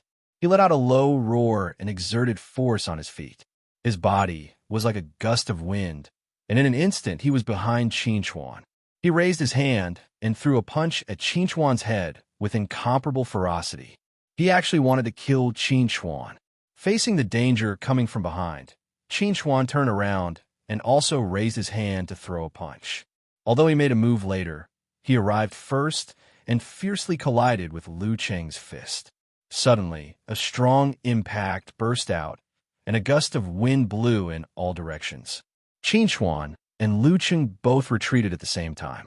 The former retreated 4 steps, while the latter retreated 3 steps. Lu Cheng could not believe it. He did not expect that Qin Chuan could actually block his sudden attack. One must know that he borrowed the speed of the magic tool shoes on his feet that were inscribed with a level 2 Gale glyph array. Even a person at the peak of the body tempering stage might not be able to react to his attack. Not only did Qin Chuan react, he even counterattacked. Looking at the shocked expression on Lu Cheng's face, Qin Chuan's expression was calm. He only looked at Lu Cheng indifferently, then turned and continued to walk out of the school. This time, Lu Cheng did not make a move to stop Qin Chuan. Everyone quietly watched Qin Chuan's figure disappear into the distance with strange gazes. At the same time, everyone was very clear in their hearts that the sky of the second middle school was about to change. In the office, Zhou Ming watched the entire scene that just happened through the monitoring device. He saw Qin Chuan ask Ma Zhen questions, saw Qin Chuan get angry because his buddy was beaten up, saw Qin Chuan angrily rebuke Wang Wenxue, and also saw Qin Chuan and Lu Cheng as equals. Qin Chuan's performance made Zhou Ming very satisfied. This was not a waste of his efforts to send the news of Qin Chuan's appearance in the school to Ma Zhen. That's right, the person who secretly provided Qin Chuan's information to Ma Zhen was Zhou Ming. He promised not to interfere with Qin Chuan's choice, but revealing Qin Chuan's whereabouts to Ma Zhen did not count as interfering. This was because even if he did not do anything, Ma Zhen would find Qin Chuan sooner or later. Even if Ma Zhen did not find Qin Chuan would definitely take the initiative to find Ma Zhen after learning about Wang Bo's encounter. Zhou Ming only pushed this matter to happen ahead of time. After today's events, you should be able to understand what I said. As long as these aristocratic families and sects control this world, then the commoners will never be treated fairly. Only by rising up and fighting back, and dragging those high and mighty people down from the altar, can this world become peaceful. Zhou Ming muttered in a low voice, his eyes flashing with unprecedented determination.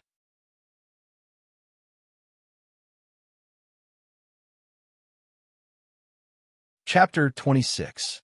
After returning home from the hospital, Qin Chuan laid on his bed and stared blankly at the broken ceiling above his head. The words that Zhou Ming had said to him today kept echoing in his mind. These words had a great impact on Qin Chuan's worldview, almost subverting his understanding of this world. He instinctively resisted this cruel reality, but people like Ma Zhen, Wang Wenxue, and Lu Cheng had taught him a very vivid lesson. When he saw Wang Bo lying on the hospital bed, unable to afford better treatment, Qin Chuan deeply understood how cruel and ruthless this world was to the commoners. With money and power, one could do whatever one wanted. If one rose up to resist, one would not receive the slightest bit of respect. Instead, one would receive even fiercer revenge. Zhou Ming and his companions were working hard to change the environment of this world. This sounded very noble and admirable, but if one were to think about it seriously, one would realize that these people were too idealistic. The so-called world where everyone was equal was only a utopia that they had imagined. There was almost no hope for it to be realized. As long as there were people, there would be conflicts and there would be disputes. The commoners didn't fight not because they didn't want to, but because they didn't have the ability to fight. Once they obtained the opportunity to rise above others, how many people in this world would be able to control their inner desires? When that time came, it would be nothing more than the birth of a new batch of aristocratic families and sects to continue controlling the majority of the world's resources. Fundamentally speaking, it wouldn't have any effect on purifying the entire Federation's environment. Thinking about it carefully, Qin Chuan felt that Zhou Ming and the others should be able to understand this point. However, because their ideals had yet to be realized, and there was still a long way to go, they temporarily put aside this problem that would only appear in the future. They wanted to solve the problem in front of them first, which was to overturn the aristocratic families and sects. I'm really just an ordinary person. Qin Chuan murmured softly. Even though he had a fortuitous encounter and became a genius, Chuan still didn't feel that there was anything special about him. He had only turned from an unknown slum boy into an ordinary genius. There were countless geniuses like him in this world, and he didn't feel that he was different. Chuan was somewhat conflicted about the things that Zhou Meng had mentioned. He didn't want to be involved in such a big matter. He only wanted to live a normal life. He wanted to enter the 6 great academies and cultivate diligently. After graduation, he might join the military or do other things. Simple was enough. The rise of the aristocratic families and sects and commoners were too far away and too dreamy for him. To live in the present, to live in reality. This was the principle that Chuan understood after pondering for an entire night. He didn't care what his future would be like, nor did he care about how the world would develop and change in the future.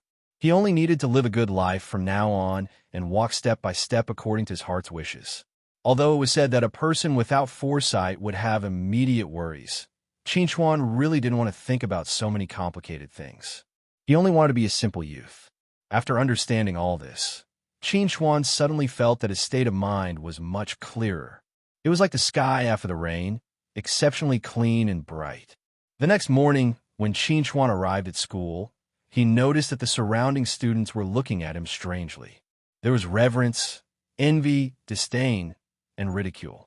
Chuan knew in his heart that the change in the way these people looked at him must have something to do with what happened yesterday afternoon. A trash from the common class dared to provoke a genius from the elite class. This was definitely big news. These people must have heard about it long ago. "Brother, you're early today." Suddenly, Wang Bo appeared beside Chuan. He put his arm around Chuan's shoulder and laughed. "I heard about what happened yesterday. You actually threatened to break Wang Wenxue's leg. That's really cruel." When they were eating skewers that day, Chuan had already told Wang Bo about Wang Wenxue's situation. Therefore, Wang Bo also knew that Wang Wenxue had become Lu Cheng's girlfriend. After hearing what Chuan said to Wang Wenxue, his heart could be said to be quite happy. His best friend really didn't disappoint him. Looking at Wang Bo, who was standing in front of him, Chuan was a little surprised. "How did you get discharged from the hospital?" Speaking of this matter, I also felt that it was inconceivable. "Guess who I saw in the hospital last night?"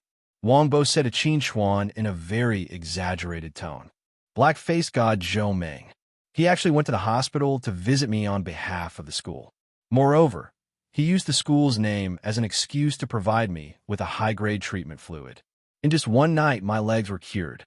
Do you know the feeling of soaking your whole body in the high-grade treatment fluid? It's simply too good." Looking at the excited expression on Wang Bo's face, the corner of Chuan's mouth couldn't help but curl up slightly. The reason he became friends with Wang Bo was that Wang Bo had always been a very optimistic and positive person. No matter what difficulties he faced, Wang Bo would never be dejected. Even if his legs were broken and he had to endure inhumane pain, he could still be optimistic and face his life every day.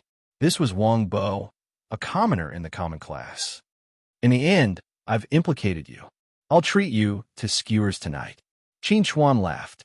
"At that time, I'll order 4 roasted pig trotters for you. It'll definitely nourish you well." Then it's settled. Wang Bo couldn't help but drool at the thought of being able to eat 4 roasted pig trotters tonight. For him, there was nothing that a barbecue meal couldn't solve. If there was then 2 meals. It would be even better if someone else treated him. After chatting with Wang Bo for a while, Chuan couldn't help but begin to think about a very important problem. That is, the final exam was coming soon. This time's final exam wasn't an ordinary final exam, but a qualification test. It could be said that getting into the 6 great academies was everyone's dream.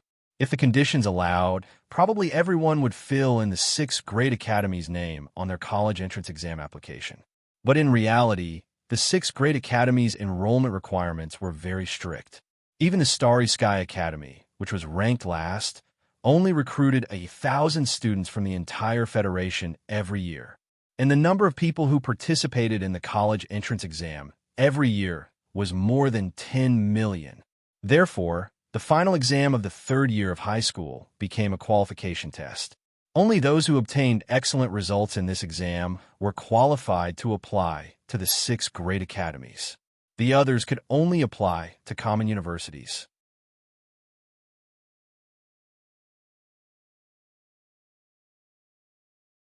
Chapter 27.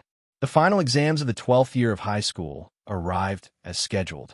Every student was looking forward to this final exam, because this final exam would completely change the course of their lives. As one of the thousands of students, Chinchuan's mood was relatively calm.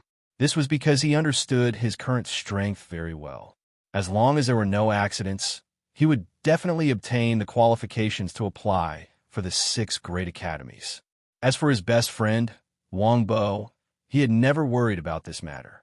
This was because his dream wasn't to enter the 6 great academies, but to join the army.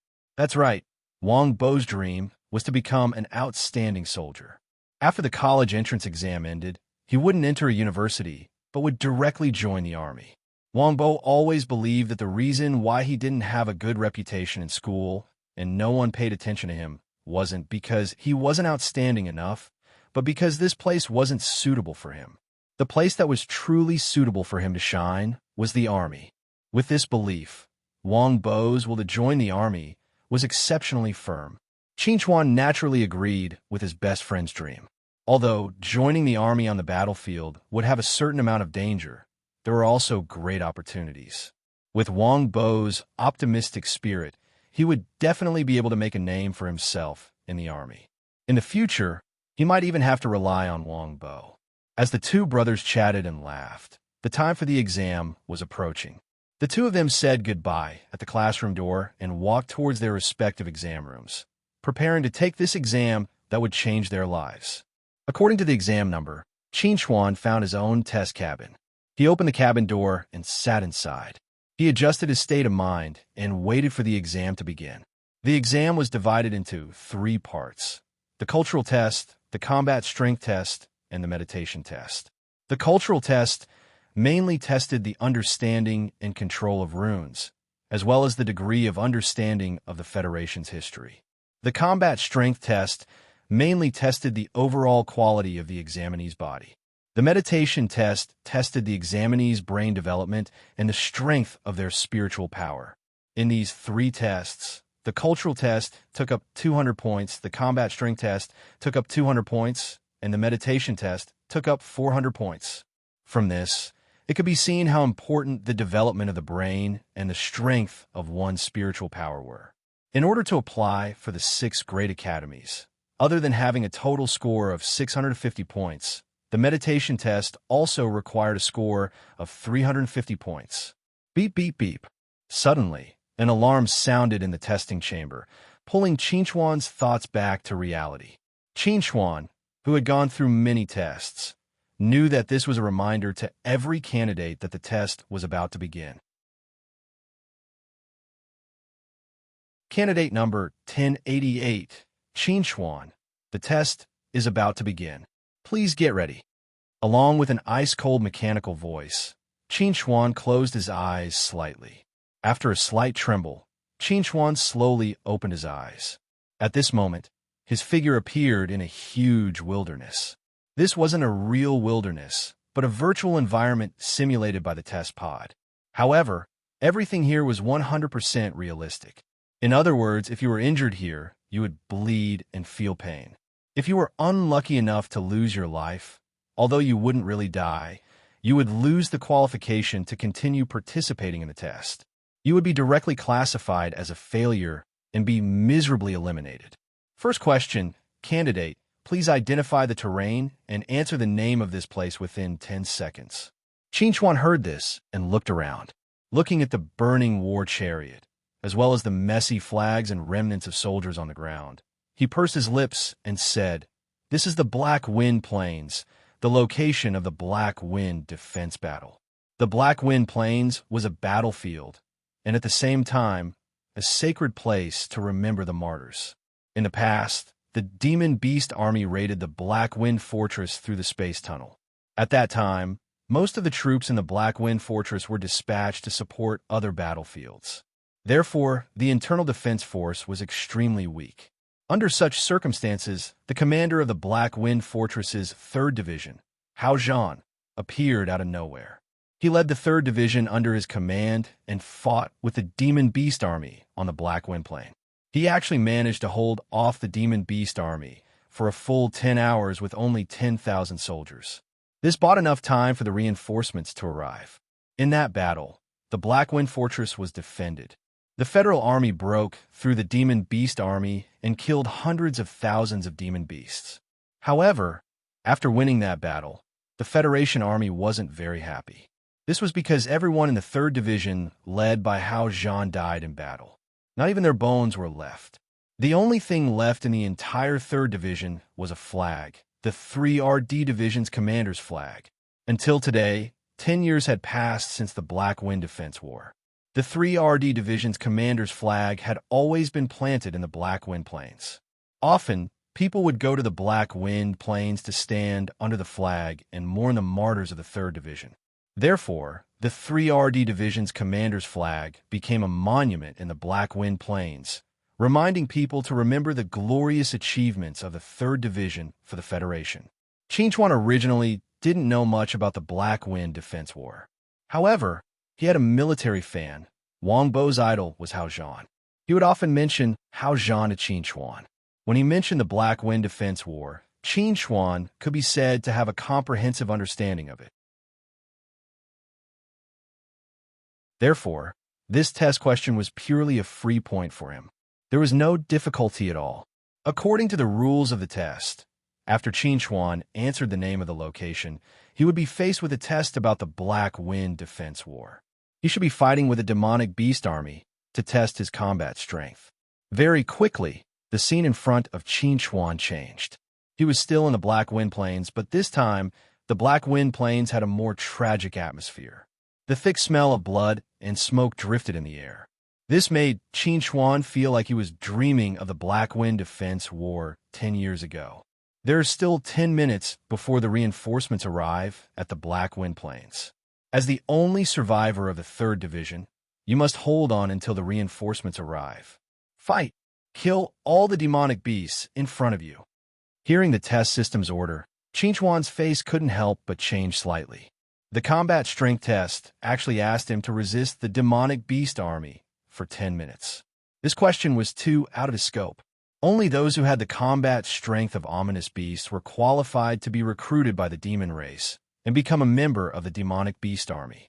At this time, Qin Chuan was alone, and the test system actually asked him to resist the demonic beast army for 10 minutes? Was this a joke? Something's wrong. Something's very wrong. Qin Chuan frowned. He felt that something was wrong. But at this time, he didn't have the time to think about these questions because the demonic beast army was already rushing towards him. Looking at the demonic beast army that covered the mountains and plains like a tidal wave, Qin Chuan's face became gloomy.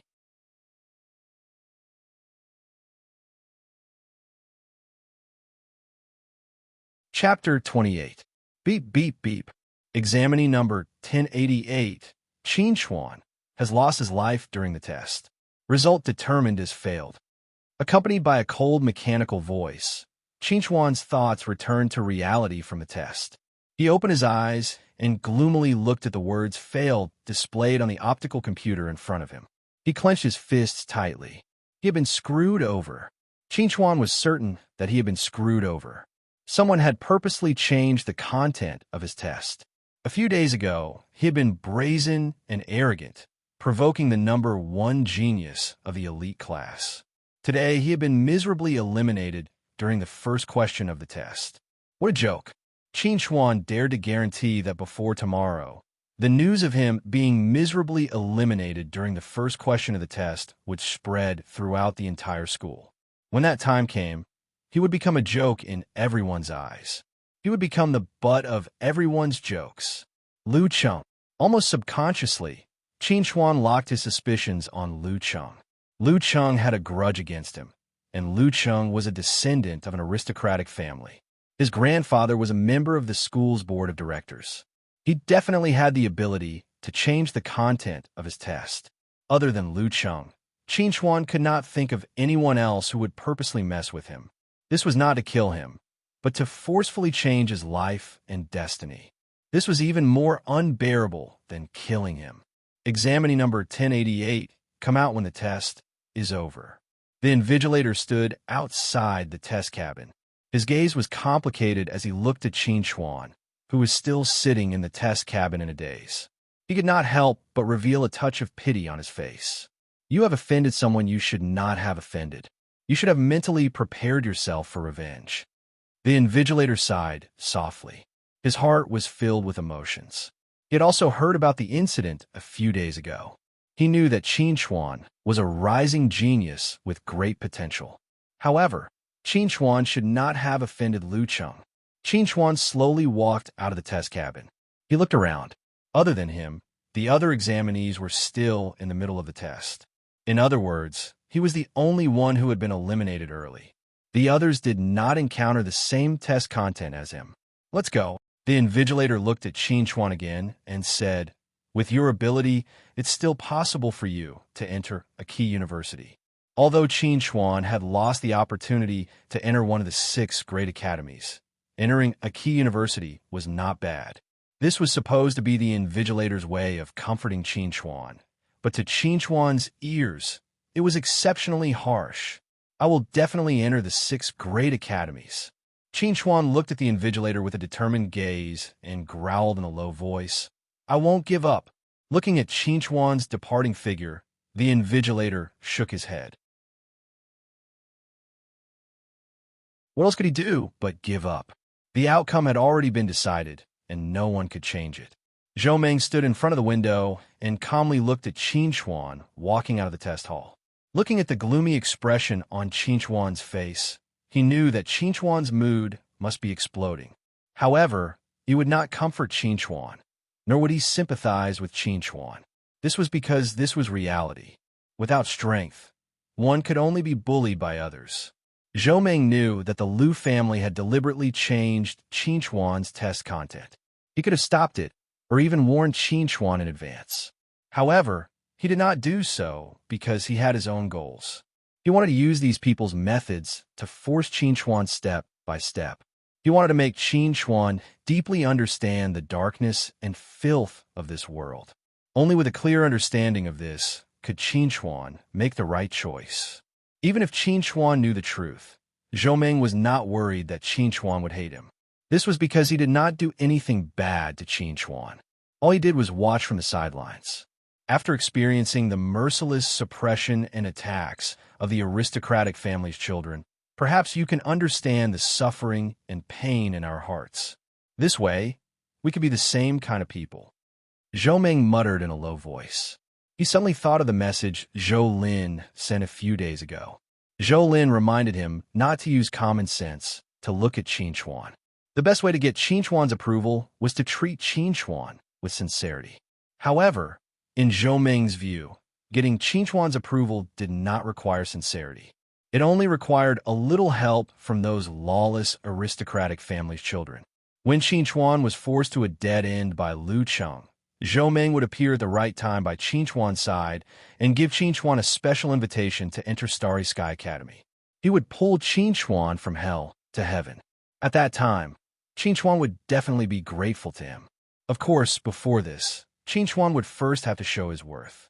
The duration of the test varied. Some people only lasted for an hour before being eliminated, while others could persevere until the end and finish all the questions. When Wang Bo finished the test in the first half hour and walked out of the test cabin, he couldn't wait to go to the school field. He wanted to wait here for Qin Chuan to finish the test. After the school announced the results, they could go eat skewers. At this time, there were already many people scattered around the school field. Wang Bo saw Qin Chuan sitting in the corner of the field and couldn't help but be stunned. Brother, what's the matter with you? How did you finish the test faster than me? Wang Bo was surprised. Didn't Qin Chuan become stronger recently? How did he finish the test faster? Could it be that Qin Chuan's answering speed became faster? Facing Wang Bo's doubts, Qin Chuan slightly pursed his lips. He didn't tell Wang Bo that he was messed with because it didn't have any meaning. Looking at Chuan's gloomy expression, Bo knew in his heart that he was wrong before. It wasn't that Chuan's answering speed became faster, but that he really was eliminated in advance. Thinking of this, Bo sat down beside Chuan, reached out and patted Chuan's shoulder, and said very generously, "Let's go eat skewers tonight. Brother will treat. I'll order 2 portions of kidney and mutton skewers for you. No need to be polite with brother." Although eating skewers without restraint would cost Bo a lot of money, but in order to enlighten his good brother, he was willing to do it. Even if they couldn't get into university, it didn't matter. When the time came, they could join the army together. When the time came, as brothers, they would be invincible in the world. Together, they would make a name for themselves. That would be refreshing. Looking at Bo, who was comforting him, Chuan's eyes couldn't help but flash with a touch of emotion. When the whole world was against him, he could still have such a friend by his side. This feeling really made him feel very warm. "Thanks, but since I said I'll treat, then it should be my treat. You don't have a fight with me." Chuan smiled. A touch of coldness flashed in his eyes, and said in a deep voice, "Moreover, before the dust settles, I might have a chance to turn defeat into victory." You're tuning in to the Warrior Lore YouTube channel. Don't forget to subscribe and join us on this journey to catch the most captivating stories.